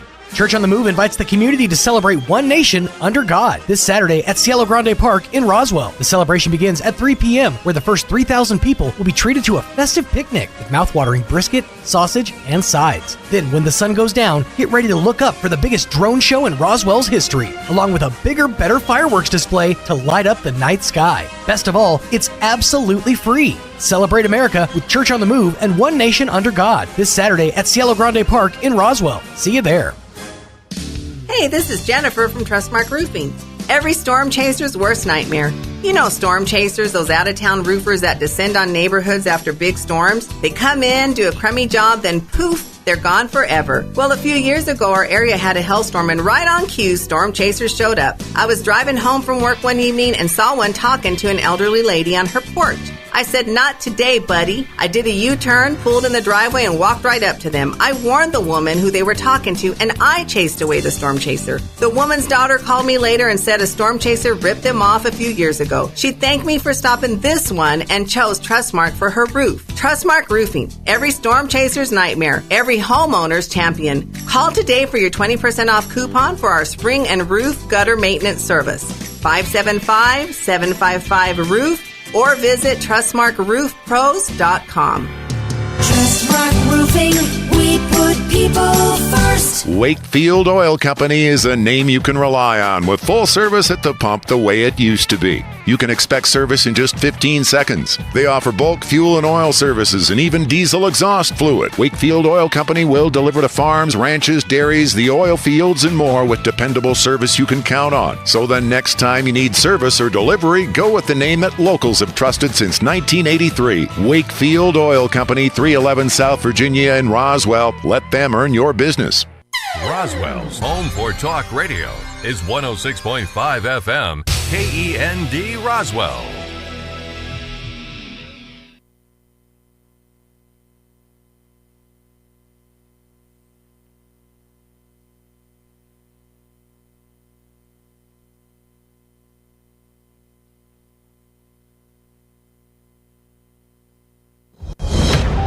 Breaking news this hour from townhall.com. I'm John.